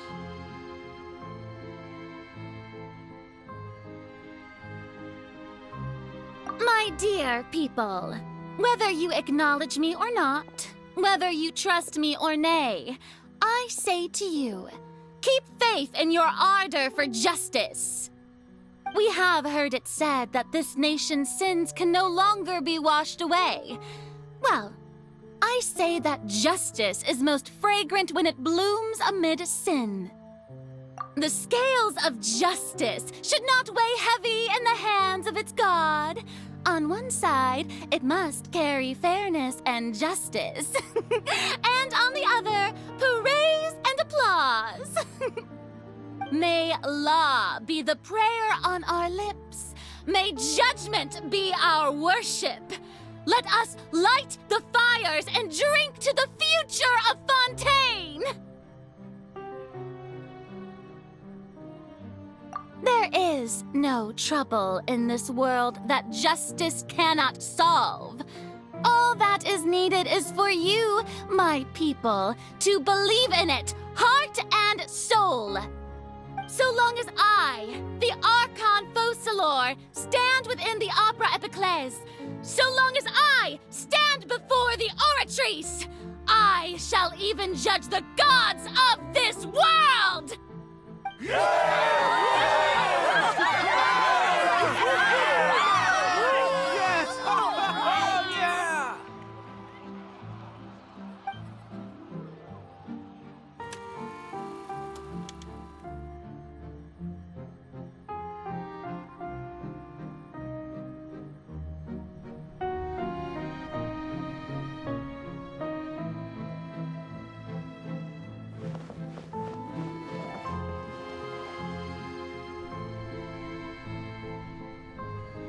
Lady Farina, here are today's case reports, as well as a summary of the follow-up for your perusal. Come now, was I not just at the opera house in person? Leave these kinds of things to Neuvillette. Besides, none of these trials were the one that I'm looking forward to the most. If I may be so impertinent, what kind of trial are you truly looking forward to? A magnificent, dramatic, and wondrous trial. A trial to end all things. That's true, I fear I lack the ability to grasp your divine thought, Lady Archon. A magnificent, dramatic, and wondrous trial. A trial to end all things. How could you hope to understand? That's true, I fear I lack the ability to grasp your divine thought, Lady Archon. No need for fright, and do not take what I said before too seriously. Go now, do your duties. The trial I await. It will come one day.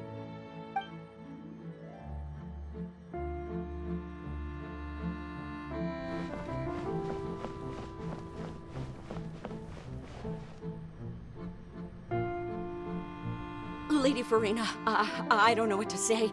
Thank you for agreeing to see me. No need to thank me. Or rather, thank your own sense of perseverance instead. Long have you stood in line to meet me, have you not? Oh, I'm afraid that's just an inevitable consequence of my divine charm. All right, Deoteria, is it? How is your son's illness? You remembered me, and you knew of my family, too. He is doing much better now. In fact, he is far more of an ardent believer than I. He was the one who forced me to seek an audience with you, and to bring your words back to him. Oh, good. Very good. If this should happen again in the future, please do not hesitate to come and tell me. Going down to citizens' homes every so often, while not usual practice, should serve as a fine change of pace. Oh, you're such a gentle and wise god. Thank you once again, on behalf of my son.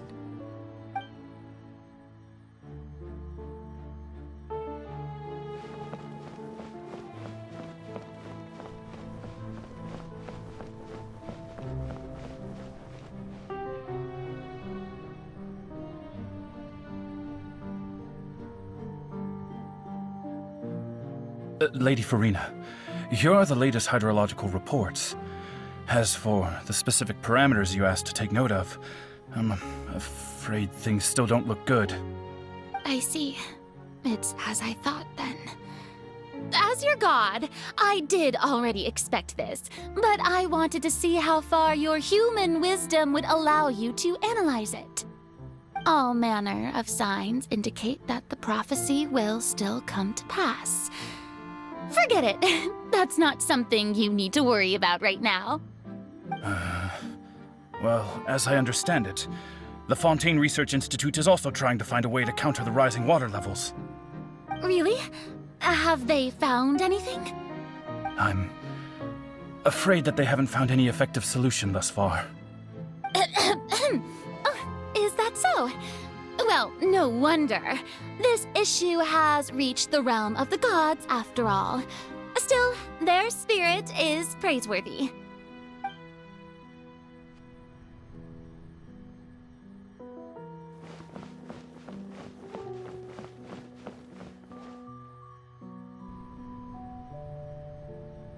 The day is finally over. I haven't had a moment to breathe this whole time. But it's good to see that everything's getting on track. There are no longer any voices of suspicion. Maybe this is fine. I just need to keep going, and everyone will be saved. All right, Farina, don't think too hard about this. You need rest. Tomorrow's a new day.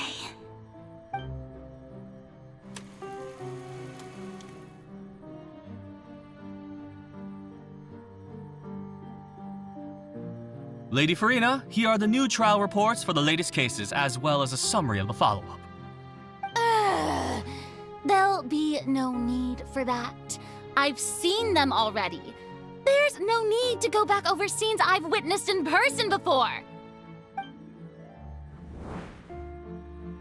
Lady Farina, I've waited so long for this chance to see you in this manner.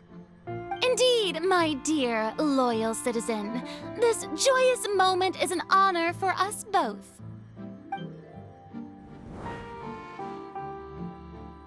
Lady Farina, we're detecting significant hydrological anomalies near Poisson.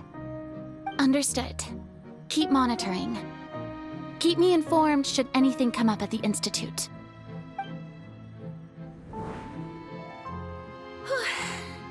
I don't think I let anything slip today. I must show the people that there is nothing to worry about.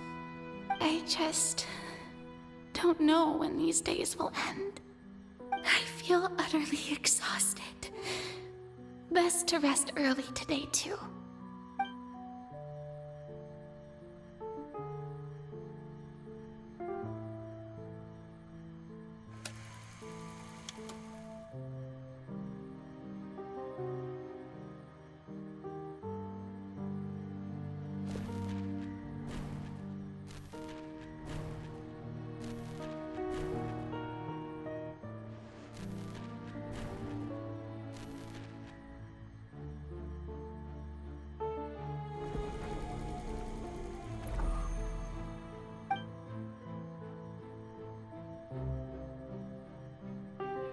Lady Farina, it's like a dream being able to speak with you up close like this. I've heard that the first member of our family who was honored to receive an audience with you was Madame Deoteria, almost 20 generations ago. And what a fine family yours is indeed. It brings me great joy to meet such a faithful believer. A descendant of a line most ardent. Surely you exaggerate, Lady Farina. My lady? What is it, good citizen? Oh, are you crying? Oh, really now? I didn't even notice. This must be the overflow of hydro from my person. Well, can't quite help being the god whose dominion is the waters, can I? No wonder. No wonder. A manifestation of your power, then. Oh, Archon, I am honored to have witnessed it. Honored indeed.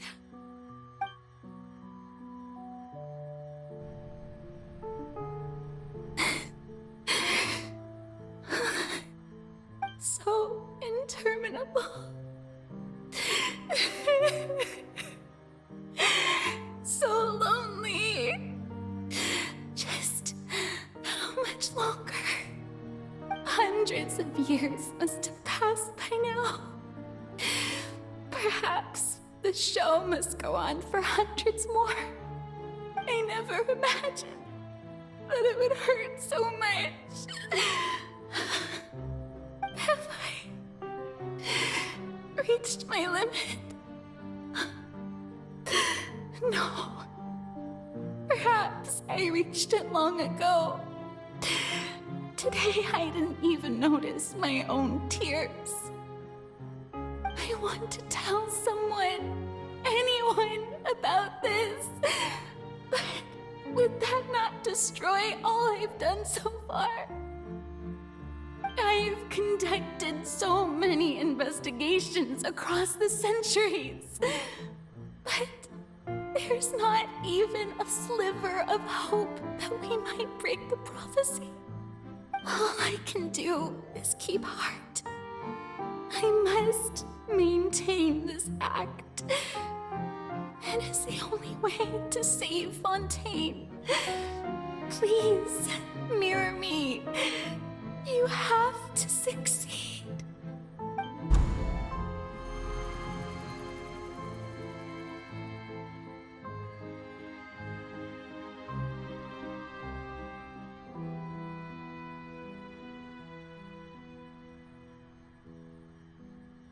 Farina, You don't have to shoulder this burden alone. Although I don't know what you might be keeping from everyone, your people are more than willing to share your burden with you.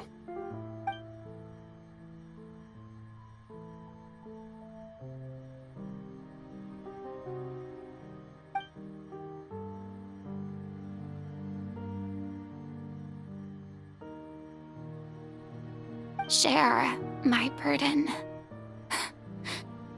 That's impossible. It was fated right from the start that this would be my duty alone. But even if your burden doesn't need to be shared, you can still choose to confide in someone. Just share it with me. I'm what you'd call a witness. A witness? Yes, I've heard that you came to Tevat from beyond the stars, yes. In other words, you never belonged here. And if Tevat is, in its entirety, a show on a stage, then you're just a spectator, aren't you?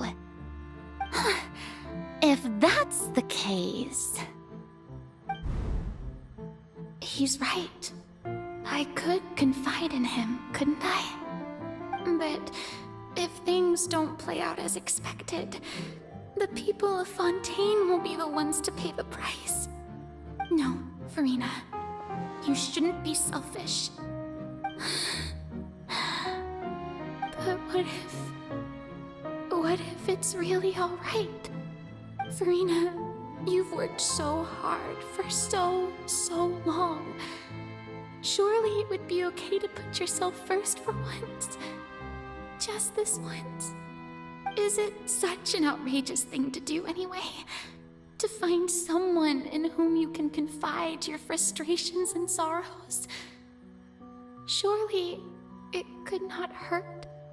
If you let this opportunity slip through your fingers, it might never come by again. Think about it long and hard.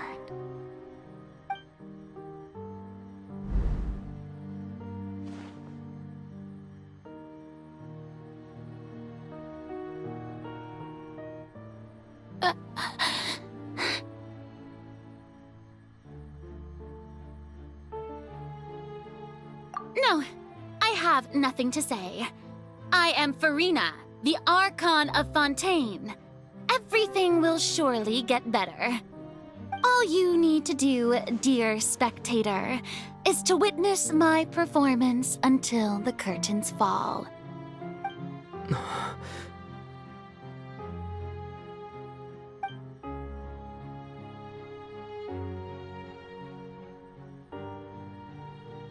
Fine.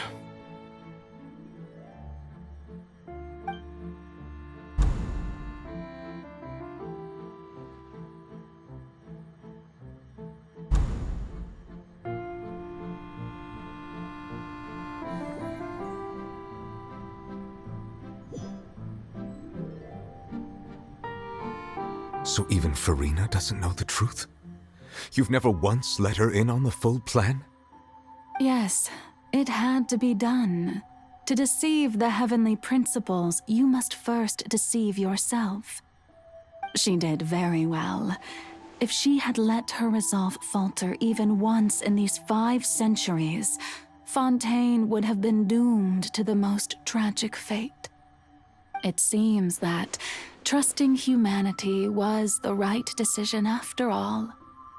I believe that I understand how your deception works, but that is only half the truth, is it not? How would you build on this foundation to save the people of Fontaine? That is the most important thing. Ah, good. Of course, the Iudex of Fontaine has pinpointed the crux of the issue. I'm sure you've long sensed that the Oratrice is no simple machine, yes? I've always suspected that it had its own consciousness. And Lenny did mention that he heard a human voice within the core chamber. It now seems that that person was you, hidden within the machine all along. Am I right? And then I became one with the Oratrice, taking Fontaine's gnosis with me. Yes, it would seem so, wouldn't it? A Alas, your understanding of this device still lacks sufficient depth. In truth, it is no enactor of justice. It is, in fact, a device created to kill the god of justice. I beg your pardon? Oh, you have it. And to be more precise, not only will the Oratrice take down the god of justice, it will also take down the divine throne upon which she has been placed.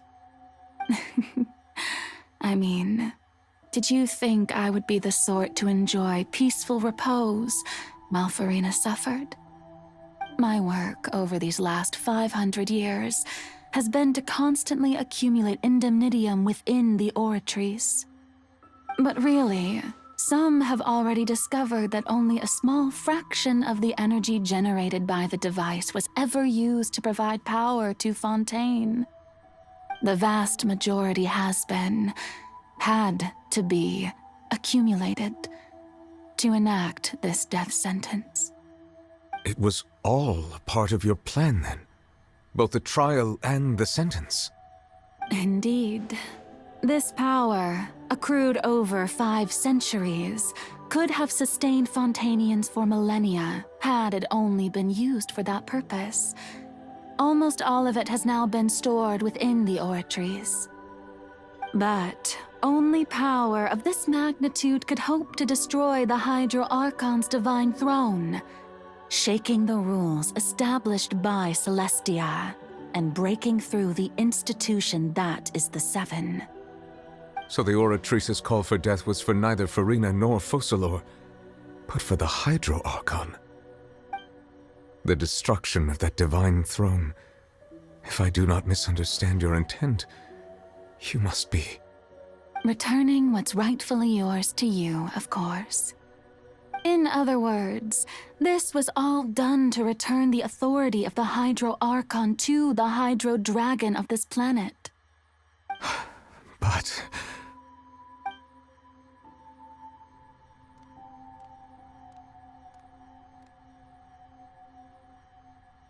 Oh, what?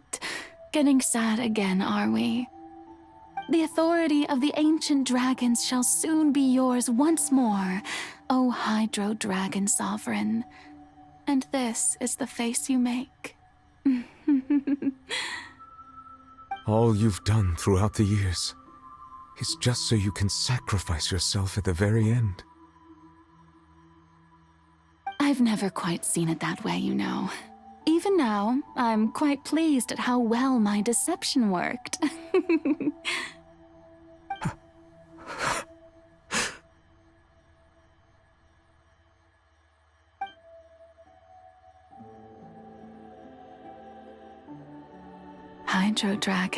Hydro Dragon, don't cry. I must say, had it been within my rights, I would have loved to judge the heavenly principles themselves. Were they not guilty of essentially the same crime? Egeria stole the power of the primordial sea, and the heavenly principles stole the power you ancient dragons possessed. I, for my part, am the god of justice. And is it not just that your original powers should be returned to you? Speaking of justice, I have always believed that justice lies in the process of pursuing human existence itself. So, if the theft of the primordial sea's might was Fontaine's original sin, then, leaving matters of procedural right and wrong aside, the descent of the Fontainians as humans and their right to exist in this world would be Fontaine's original justice. In other words, existence was Egeria's justice, and to me, justice is the continuation of that existence. Defying the prophecy and ensuring that Fontaine's people shall live on, that should be the justice enthroned over all others. At this point, we, whether it be myself or all other Fontainians, have shouldered the burden of this sin for far too long. Iudex Neuvillette, the highest judge in our land, when you regain your full power as an elemental sovereign, what verdict shall you pass upon us? So when I was invited to the court of Fontaine to serve as Iudex, I see now that that was your idea too. At last, I now understand the true purpose behind this position. In the beginning, I was uninterested in human existence. But these 5 centuries of living alongside them have gradually brought about mutual understanding between us. And I have even attempted to feel as they feel. You are a devious one, Focalors. Things being as they are, surely you know that I could never declare them to be guilty.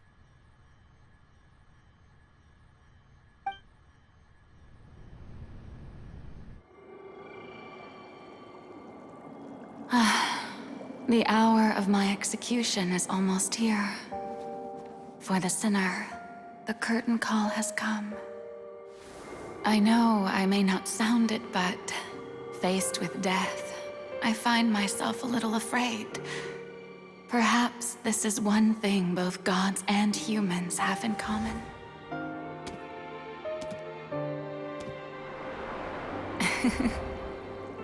Farewell, Neuvillette. I hope you've enjoyed the part you played these 500 years.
Iudex Neuvillette, hereby declare,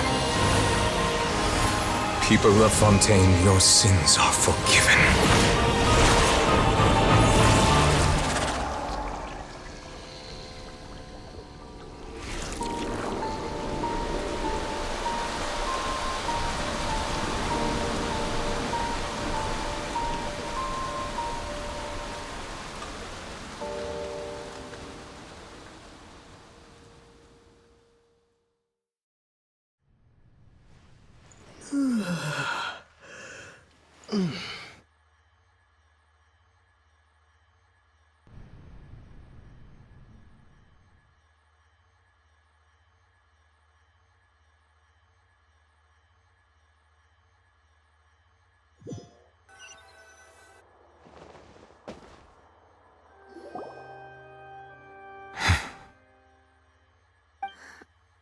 What just happened?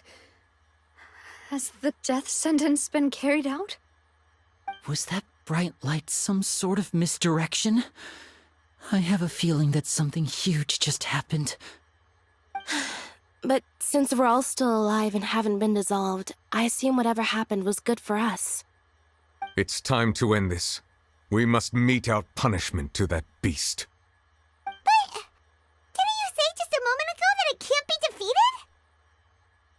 have gained the strength sufficient to deal with it.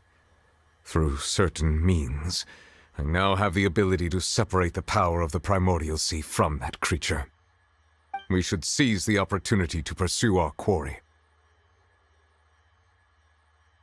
Traveler, now that the oratories can no longer function, I require an executor to help me mete out justice. The root of the calamities befalling Fontaine, the beast that enacts the prophecy, its name is the all-devouring narwhal. Come with me, traveler. The hour of execution has come.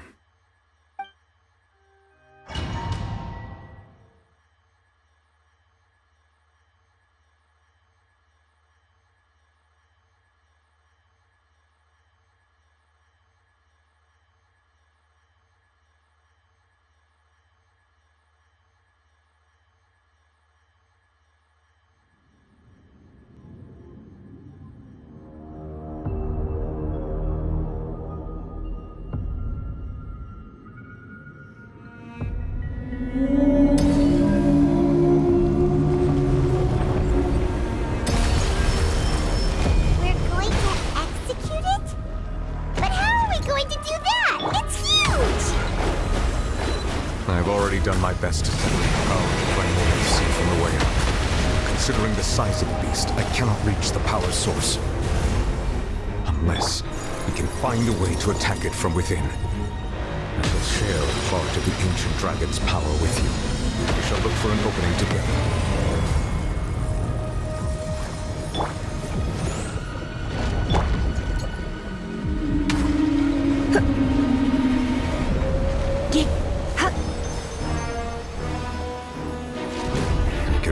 Sorrow turning into hostility.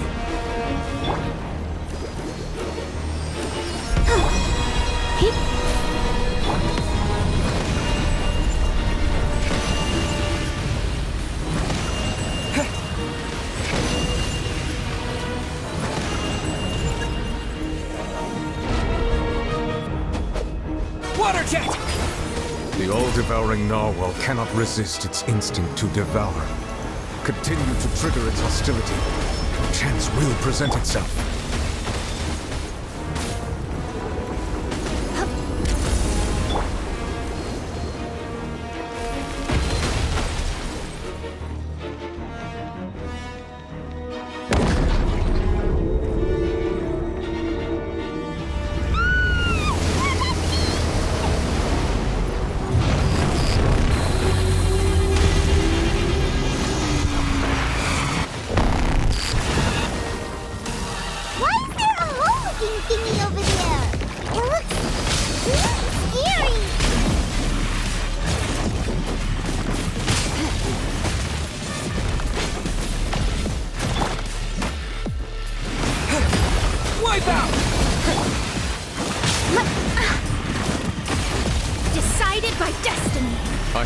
You my protection.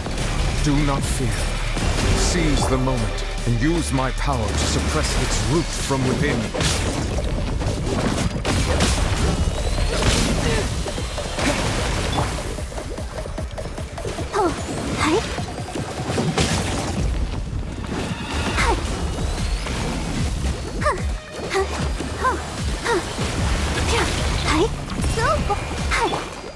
Come a little closer. Come a little.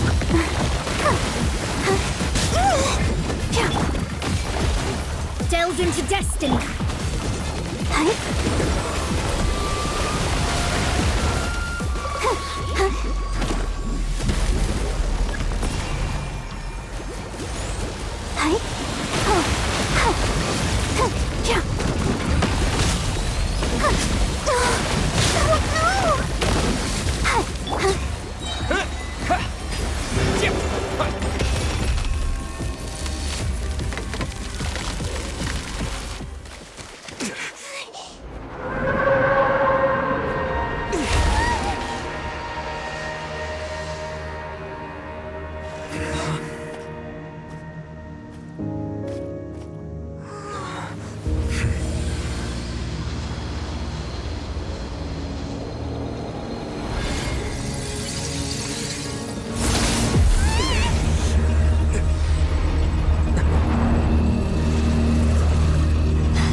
Thanks for helping with the cleanup. It should have been my job, but... oh well. It was just supposed to be a short private training session for me. I didn't think that my disciple and my master's pet would start brawling in the meantime. Well, actually, I had a feeling that it would happen at some point, but they bumped into one another earlier than I thought. What a blunder. I suppose I'll have to swing my sword 3 million times as penance. That power. Who are you exactly? Paimon has an idea. From what she said earlier, she must be Child's master. Skirk, right? It's just that he gave us the impression that she was the less talkative person. I simply did not have anything to say to the weak. But you, on the other hand, managed to defeat the all-devouring narwhal without using power from beyond this world. So you may speak to me as equals. I have to agree. It's a strange use of a planet's primordial waters just to raise an all-devouring narwhal. That kind of power is wasted on it. It's not cooperative. It eats too much. And I have more important things to do with my time than pet sitting. The only thing that creature has going for it is its looks. All in all, it fails as a pet. Miss Skirk? I think you might have missed the point. The point being? Well, being that this pet almost destroyed an entire nation. So what sort of person is your master? Well, Child's master's master. Wait, is that right? Oh, right. So you don't know him. Sorry, I assumed you did. His name is Sertologi. Huh? I am unfamiliar with that name. Huh. So Master isn't sufficiently famous. How should I describe him then? Have you heard of the name The Fowl? The Fowl? Still nothing? Well, how about the Visionary? Vetterfulnir then? Or Gold Rhindaughter? Ooh, that one we've heard! Rhindaughter's part of the Hexen Circle. She's Albedo's mom, right? Oh, so you do know that name. To be honest, I also heard all of those names and titles from my master. I don't actually know them either. But I suppose you understand now, yes? My master is likely a similar sort to Rhindaughter. They are both pursuing some form of perfection. Wait! Didn't you also mention a visionary person? Paimon didn't quite catch their name. Actually, never mind that. I believe it expedient to inform you that the all-devouring narwhal used up nearly all its strength fighting you. Such roiling hydro energies will prove difficult for the planet's deep seas to digest. As such, the Fontaine back on the surface has most likely been thrown into chaos. In other words, the prophecy that you've been fretting over should now be in full swing. What?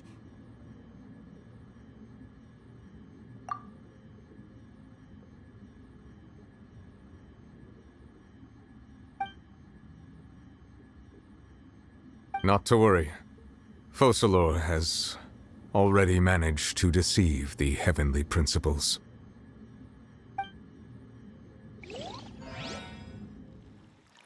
In the end, the people will all be dissolved into the waters, and only Farina will remain, weeping on her throne.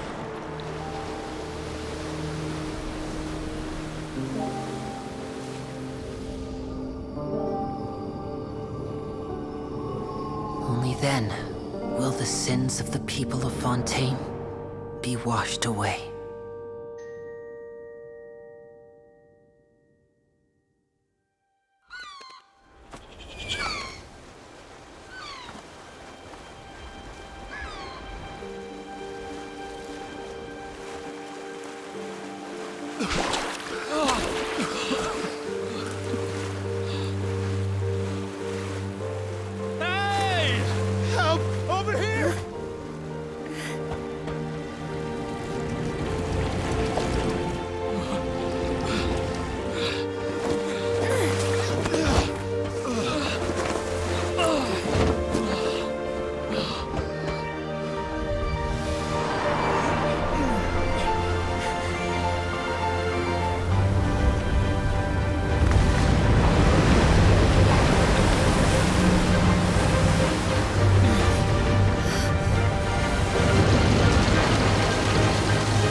Guardians, initiate emergency rescue!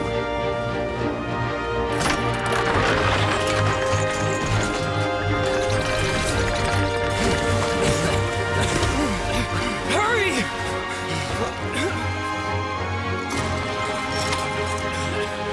Hey, lend a hand!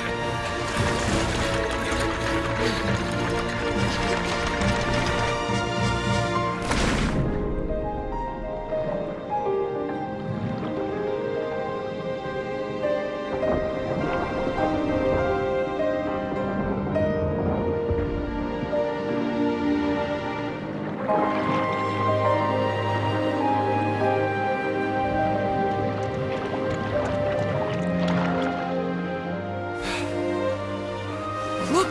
The water's receding!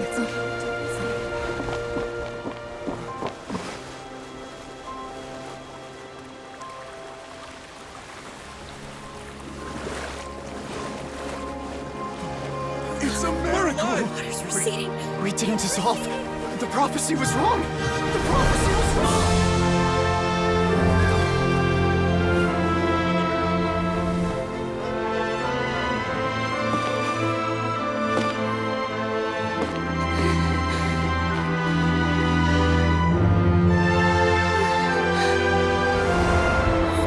Are you alright? Yeah. We're saved. The prophecy was wrong.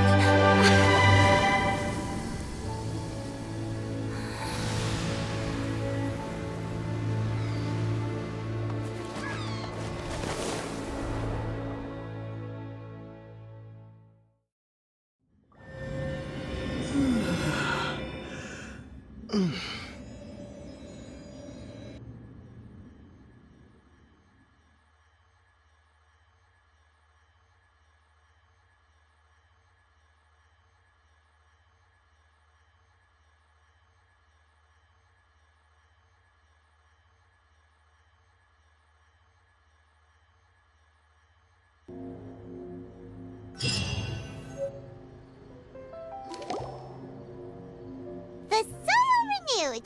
The Spina di Rosula talks post-disaster rebuilding. I recently visited Poisson to meet with Miss Navia, spokesperson of the Spina di Rosula, and we spoke about Poisson's present and future. Old soil can still give birth to new bloom, Miss Navia stated. Hope is like seeing a small cookie when you're starving late at night. You just need a little of it. Skyship Winglet, boon or bane of the Fontaine Research Institute. The various disputes that have arisen on account of Mr. Edwin have suddenly become a shield over the Institute, with Jurier turning out to be a once overlooked hidden gem.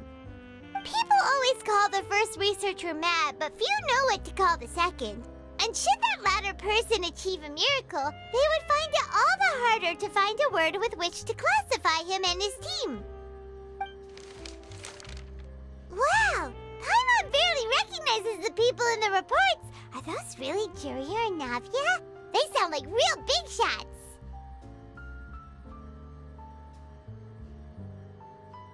What do you think? Pretty enthralling, huh? The Steambird's idea was pretty simple.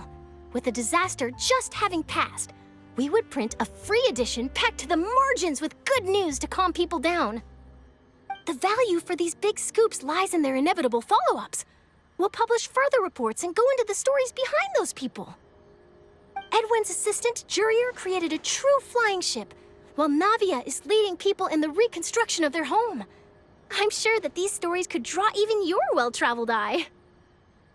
Paimon's curious too! Wait a minute. Didn't we watch everything happen from start to finish? What's there to be curious about? And that's exactly why I'd like you to come conduct interviews with me. You're the best incubators of news, if you haven't noticed. And also, with you around, I'm sure I'll get to see that Duke. Are you sure? Hasn't he turned you down several times already? Oh, this time will be different. Come on, let's head to Poisson first, and then make a trip to the fortress. There are some things you'll only know when you get there.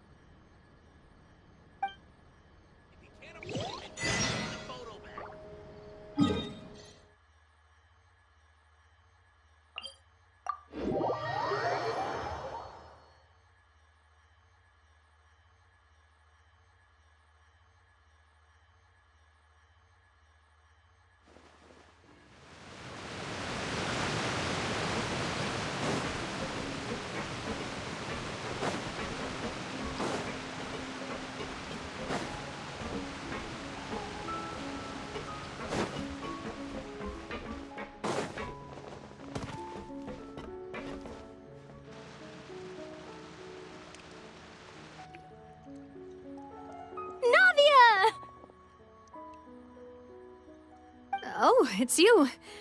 What brings you all here? Hey, we're just having a look around. I'm here to update myself on how things are going here. Oh, the Fatui are here too! Let me introduce you. This is Mr. Garunt Snežević. He represented the Knave in sending us a large amount of supplies, and is helping with our work. Our residents are hard at work as well. Thanks to everyone, work is progressing nicely. We've lost a lot of people, but we're moving forward. That will have to be enough. Hello, Miss Charlotte. I'm a big fan of yours. I especially like that article you wrote last year about Fontaine's stray cats. But if you don't mind, could you not emphasize our role too much in your report? It's not charity we're doing here. We just happen to share the same interests as the Spina. I get where you're coming from. I'll keep it as simple as possible. Or would you be willing to feature as friendly neighbors? That would be fine. Thanks. Oh, you're back too. How are things? We finished laying down the construction materials. It'll be another hour before the workers are able to go over there. Huh? You're here too, Clorinde? Well, her reputation's greatly risen after that whole duel business with Miss Farina. So she's here in Poisson to wait out the heat. All right. She really came here to help me out. There's too much to consider in the reconstruction of Poisson. The Spina has need of more decision-makers. And, well, I do already happen to be connected to Mr. Callis.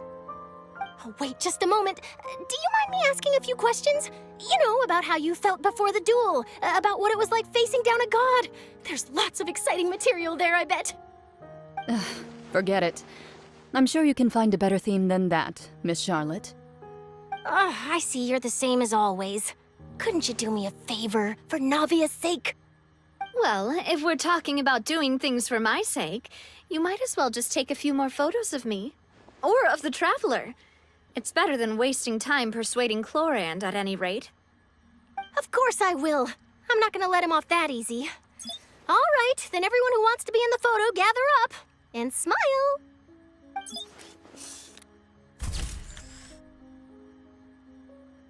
How did it go? Was it a good shot? Did Paimon look cute in it? Not bad. Your addition really helped the composition of the picture. All right, hang on a moment. Let me snap a few more shots.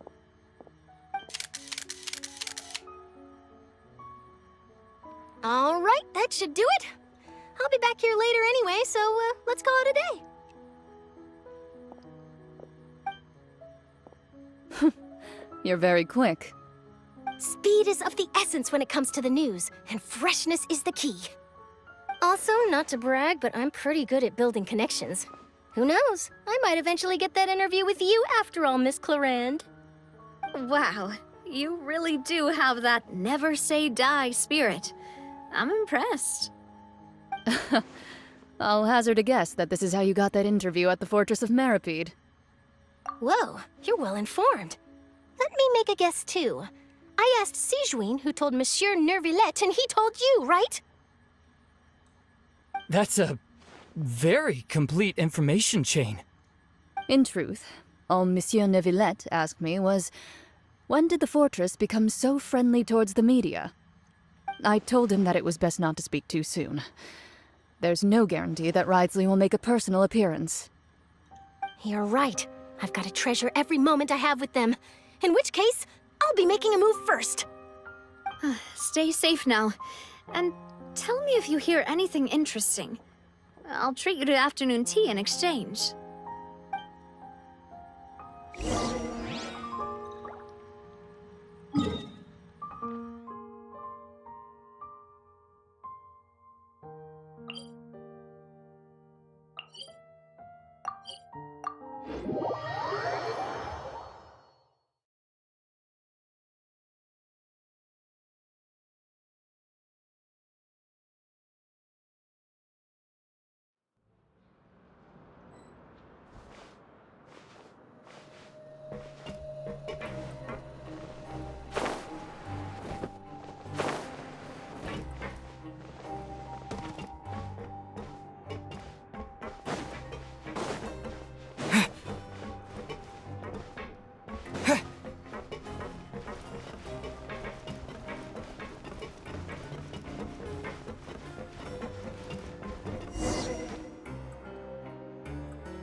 here again, huh?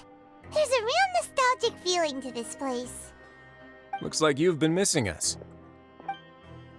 Duke! Did you come all the way to the entrance to greet us? Of course. I'm here to welcome you and our dear Miss Charlotte, whom our good head nurse recommended to me. It's an honor to finally meet the much-rumored Duke. Thank you for consenting to my visit to the fortress, sir. No need to thank me. But that said, I shouldn't be the focus of your interview. I trust you recall our agreement? Of course, of course. All right then, this way.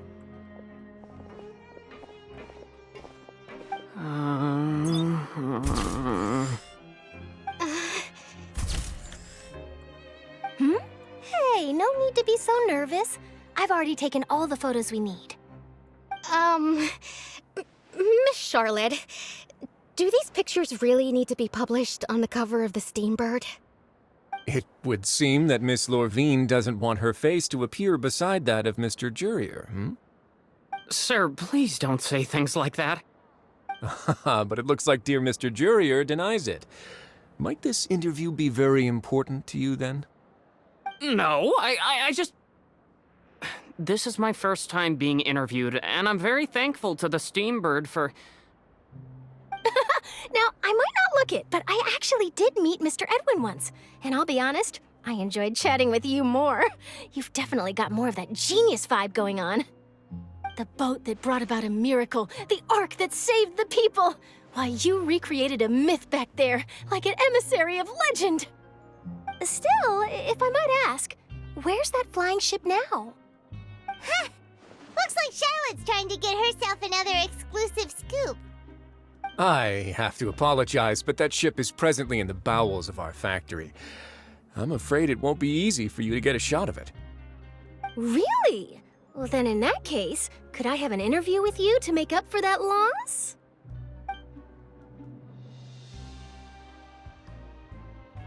You already know my answer, I'm afraid.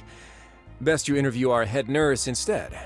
Or perhaps you'd like to take another photo of this couple of researchers? Did you really have to use the word couple? Well, then, 2 solo photos will do. Is my hair messed up? Please, someone help me have a look. Things sure are getting pretty lively here. We've seen this kind of thing before. Oh, seems like everyone's here. Would any of you like to try this new drink I came up with? Ah, Sigewinne. Hey, Miss Charlotte. Why don't you, take some pretty photos of our head nurse? Sure. Come on, Miss Sigewinne, over this way. Let's find a brighter spot. Huh? Sure. Do I have to smile? So, how have things been at the fortress?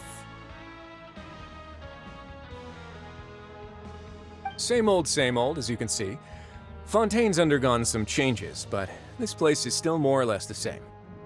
Other than that flying ship, it got a tad too much attention, I think. That's why I decided to let the interview go through. We should direct more public opinions toward the behind-the-scenes heroes. Am I right, Mr. Jurier? Miss Lorvine? You're too kind, sir. I believe that you too should have your day in the sun. Not that you would want that, which is a pity. I'll just leave the spotlight to you two.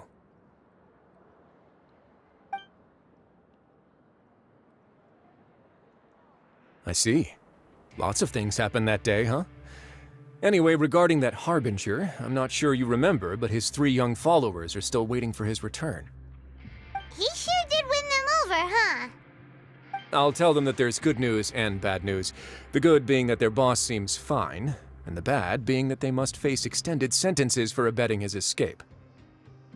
Oh, actually, what about you? Are things gonna change for you too? What change can there be? The fortress will keep chugging along, and so will my duties. As to what Miss Farina's departure will mean for the nation, and if our laws and governance will be transformed, we'll leave those to the folks in the overworld. Hey everyone, the photo shoot's done. Good. In that case, let's call it a day here. Thanks for your cooperation. Come on, Traveler, let's go. Till next time, everyone. There'll be a next time? Maybe. Who knows? I might write a story about the underwater factory next time. Until then. All right. Last stop, the docks.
Let's dance.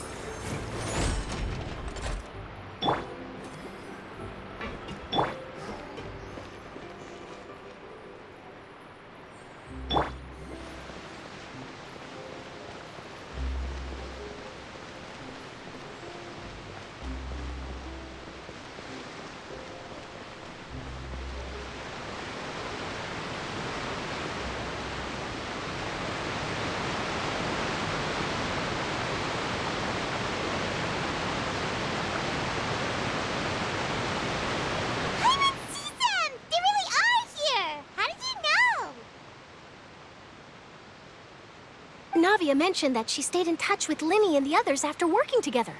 Apparently, they've been at the docks distributing these strange pockets the whole time since. Traveler, Paimon. Ah, and Miss Charlotte, too. Would you like a magic pocket? What sort of gadget is it? It's a wondrous bag that can be used to carry many things. The water level has returned to normal, but if you see any of your things floating around, you can use this to carry them. Or you could trick a friend into doing it for you. Trick a friend?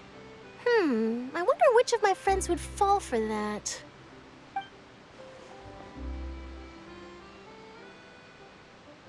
You could just make a friend like Fremine here. Isn't that right, Fremine? Is this what you meant by, I'll help you make some more friends? To be honest, that sounds pretty sweet. Could I have your contact, please? Sure. Please, write down my address.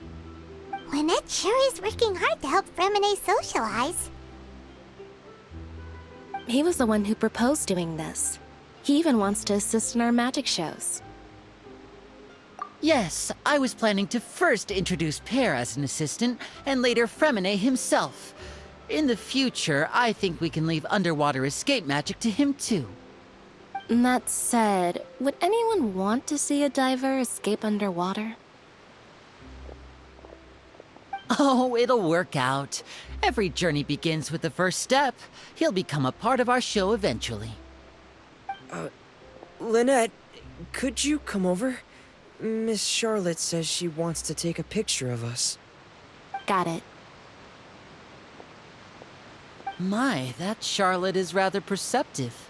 She got rid of everyone the moment she realized I had something to say to you. So, how have things been, Traveler?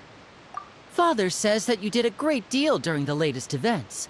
She's very grateful for your contributions to Fontaine.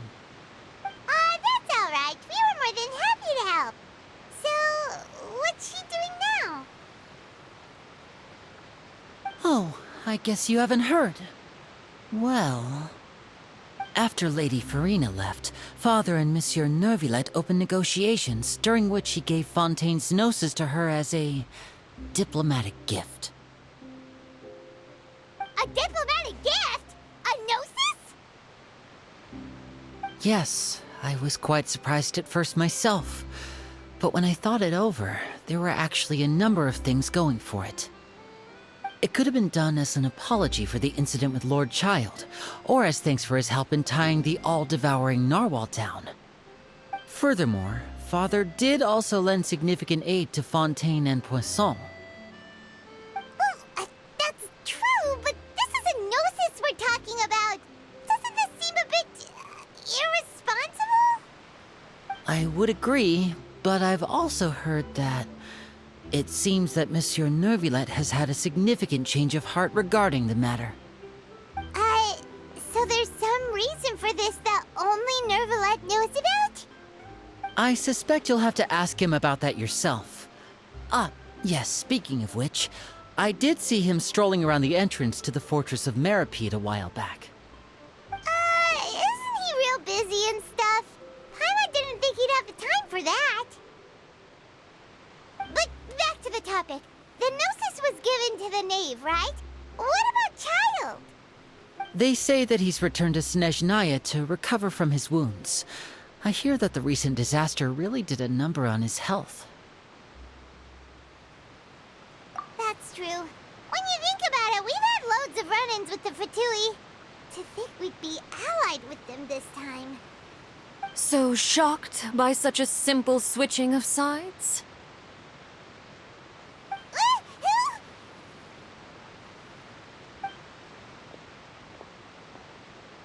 Father! Well, what do you know? Come to the docks to see how my children are doing and meet the Traveler by chance. Please do not pay my accomplishments in Fontaine too much mind. I would have done them regardless. Are you going to take the gnosis back to Snezhnaya? That is our duty as harbingers, yes. Don't be too preoccupied with sides. The goal of the Fatui concerns not a single place or person, but the entire world. With such a grand goal in mind, it is inevitable that we must wear many masks. Switching my masks is something I've always done. Well, that depends on many things. No one truly knows what the future holds. What good is honesty if you can't rely on it forever? As for you, I very much look forward to our next collaboration. Good things cannot be achieved alone, and you've proved yourselves to be great partners. A vision? All right. I'll remember to return it. Thank you for keeping it safe for him this entire time.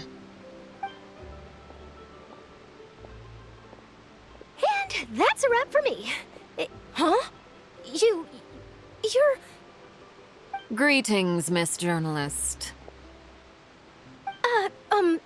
Hello. If I'm not mistaken, there are diplomatic channels I'll need to report to take a photo of you. That is correct. So forgive me, but I will not be able to serve as a subject in your article. However, feel free to write as much as you'd like about our dear magicians and our upcoming rookie talent. I will. The sea breeze is quite pleasant.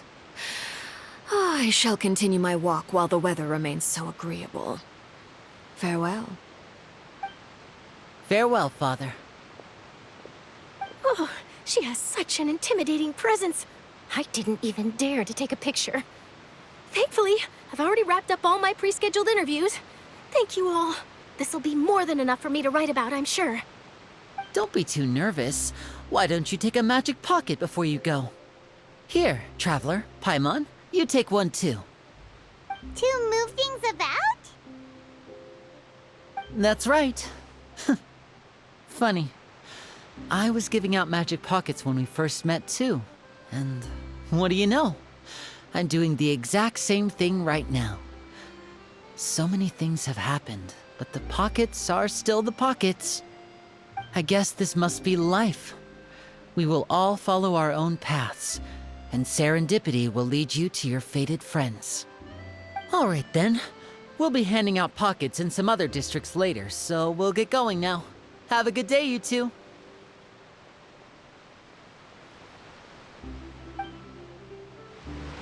Well, guess we sent Charlotte off. Shall we go see what Neverlette's doing? As long as he's not so busy that he doesn't have time to chat anyway.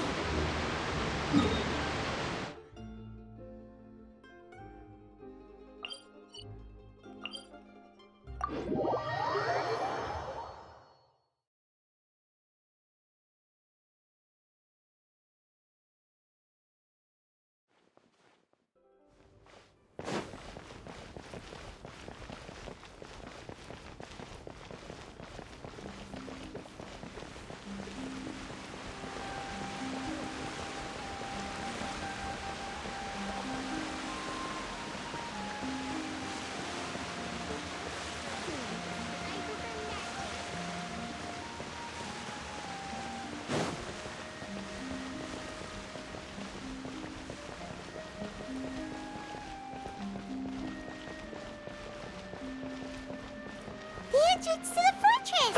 Ooh, he really is there!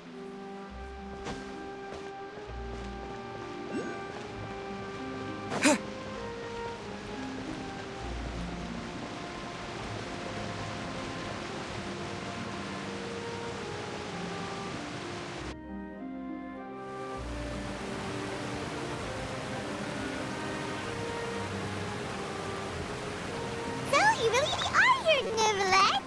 I didn't think you were going to have free time this hour of the day. Really? Oh, I suppose you must have met Mr. Linney.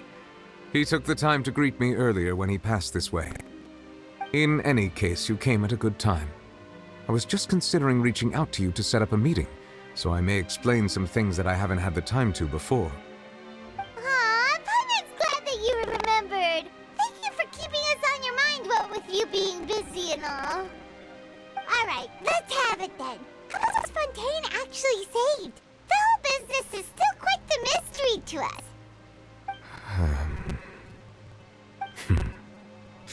It is strange how words can often leave a bitter taste in the mouth when it finally comes time to say them out loud.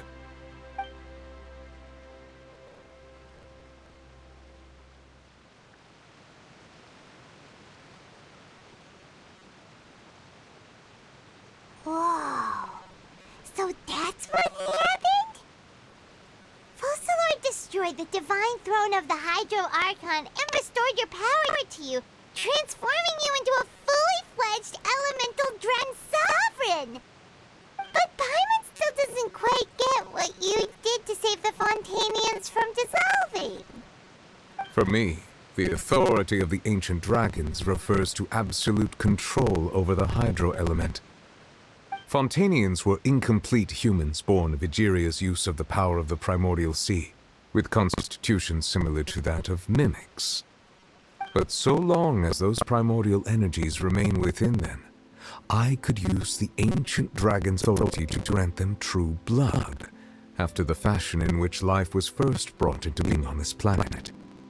In other words, when I gave my verdict, Fontainians became true humans, and thus would naturally no longer be dissolved by water from the primordial sea. Focalord must have counted on you to make that decision as well. Your verdict was the key to making the prophecy appear to have come true while saving everyone. Yeah, and in a manner of speaking, Focalord finally managed to fulfill the original Hydro Archon's wish to turn Oceanids into real people too!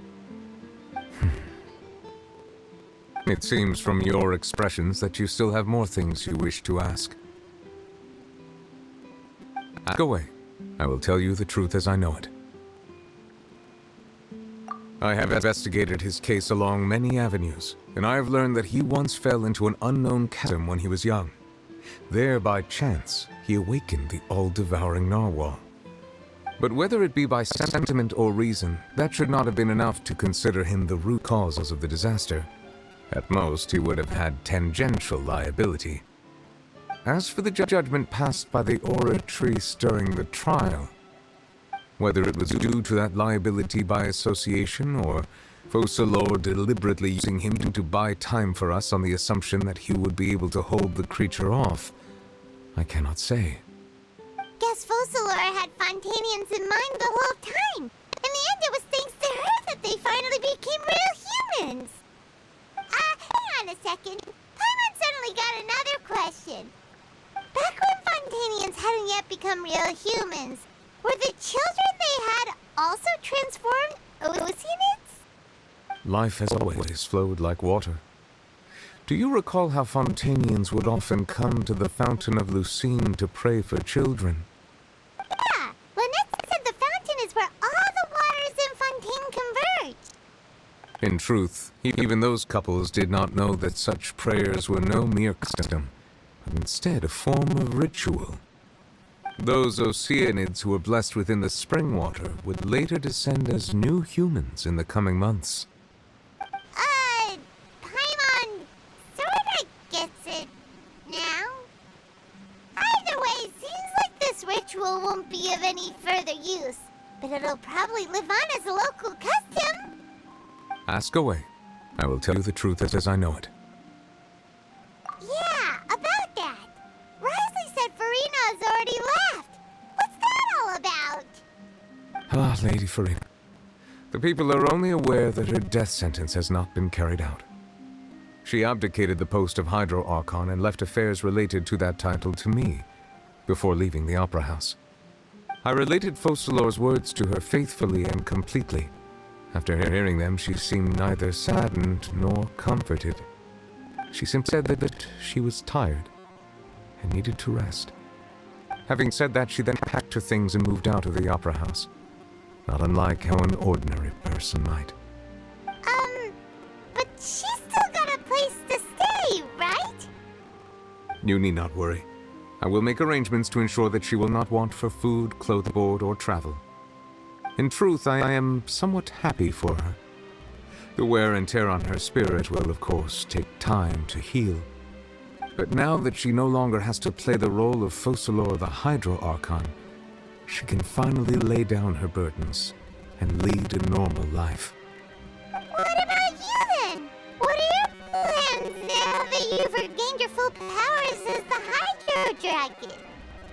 After Focalors passed on, the oratrice also ceased to function. This matter will directly affect our trials. After much careful consideration, I've decided to take over its role in our courts. From now on, I shall hear cases and pass verdicts by myself. Looks like you're still considering stuff from the perspective of the Udex, huh? As an elemental dragon, there are indeed many things that I must do. But this power and this duty, in a manner of speaking, you could say that both were granted to me. As such, before I attend my other responsibilities, I must first and foremost continue to serve Fontaine as its highest judge. The duty of the Hydro Sovereign and the duty of the Udex shall coexist within my person. Additionally, the Hydro Archon's departure has brought about another problem, which is that the Opera House shall no longer produce indemnitium. That's true. That power was derived from the people's faith in the Hydro Archon, wasn't it? Wait, but the various mechs and machines in the city are all still okay. Where are they getting their energy from?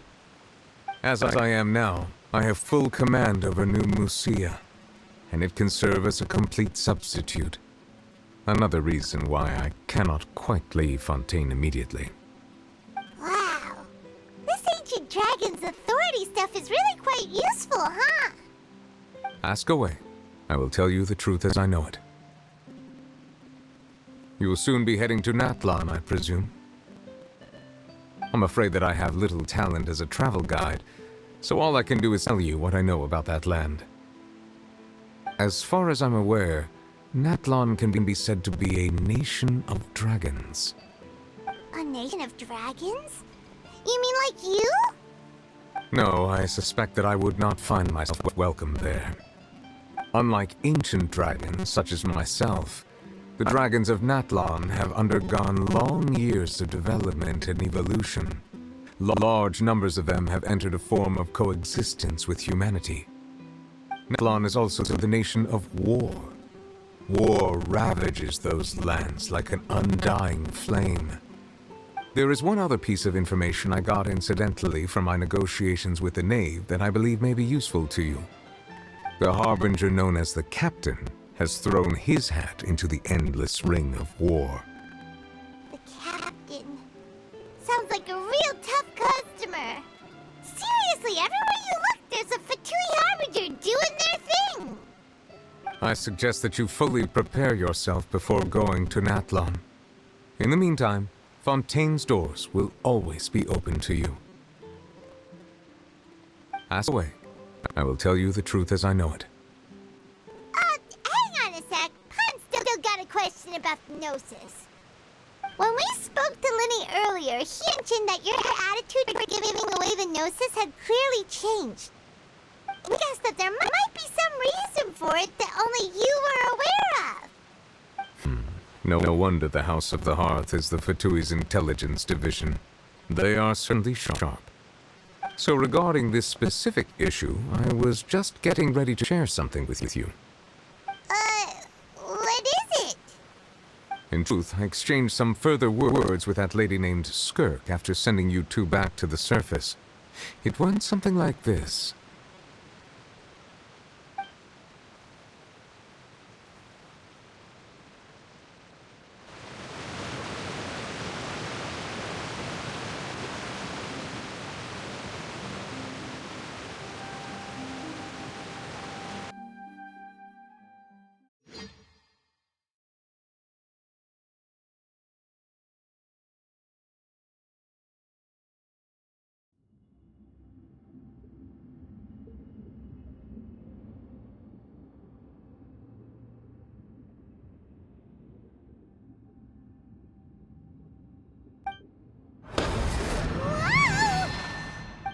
What next? The all-devouring narwhal isn't here, so I'm no longer getting any interference. I can finally catch the scent of your power, what it's made of. It is the authority of the planet's primordial dragons, but with something very similar to a god's curse mixed in. It's quite a novel blend. I'm sure I've encountered something like this before. What was it again? I do not know what you speak of. Of course. How could I forget? You should have the remains of the third Descender on your person, yes? Remains? I've never heard of any such thing. According to your parlance, I believe it may be called a gnosis. Well, that much is true.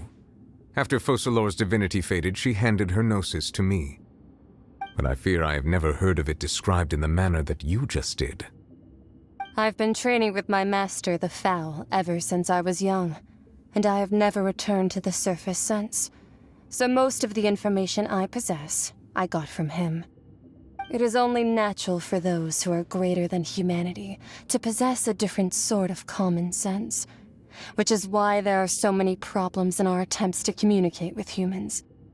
Regardless, you should probably get rid of objects of misfortune to prevent any disasters from befalling you. To live in itself is a blessing. But once a person dies, the bonds he once had with this world shall all turn to curses. What do you mean by that? No need to fret. These are just my personal thoughts, and my reason for no longer wishing to return to the surface. This third Descender you refer to, who are they? And when did they die? Master never mentioned them to me. Perhaps it just wasn't that important for me to know. If you're interested, though, I could ask him. I'll be sure to pass the answer on to you next time. Next time? You believe we will meet again? I do. Wait. I have a disciple of my own, don't I? He can be the messenger then.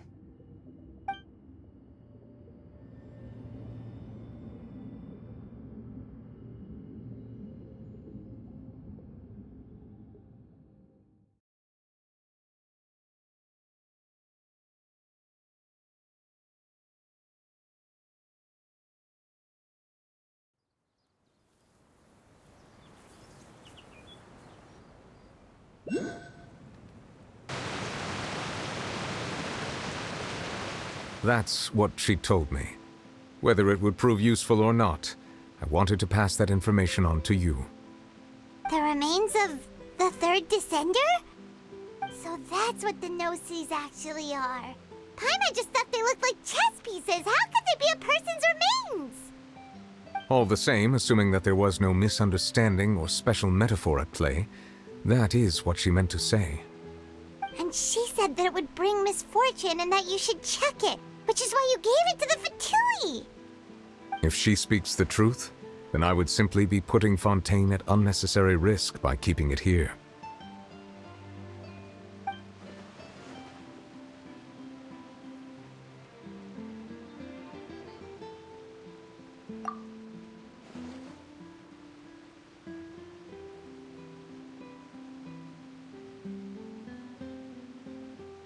I had guessed that you might already be familiar with this concept, but I did not expect you to be one of them. That means that the Gnosis, which are exceedingly element-compatible and can even enhance elemental abilities, do indeed come from the third descender. I wonder, does your body also possess similar properties? Like being able to use elemental powers without a vision! That does sort of count as special compatibility, right? No, let's not think about this stuff right now. It just feels creepy. Comparing the Traveler to the dead third descender and all. That's what you say, but this topic still feels like bad luck. Once Child recovers, let's get some more answers out of him. Or go look for his master and get the answers that way. I too believe it unwise to make too many blind guesses when information is lacking. The same is true of being at court. All right. Whatever the case, it seems like the crisis here in Fontaine's over for now. Yes. All of Focalor's efforts were for this moment as well. But she sacrificed herself in the end as a god, and she suffered through all those years as a human. Was that really what she wanted? I suppose that would be the mystery of a god's will. I suspect not. But once in a while I too would guess that if wishes were like the clouds in the sky, they will one day return to the earth as raindrops. Life flows like water, and rain is the final answer. The water levels may sometimes tilt one way or another, but the rain falls fairly upon all. And what ultimately is the difference between the rains that fall upon all of us?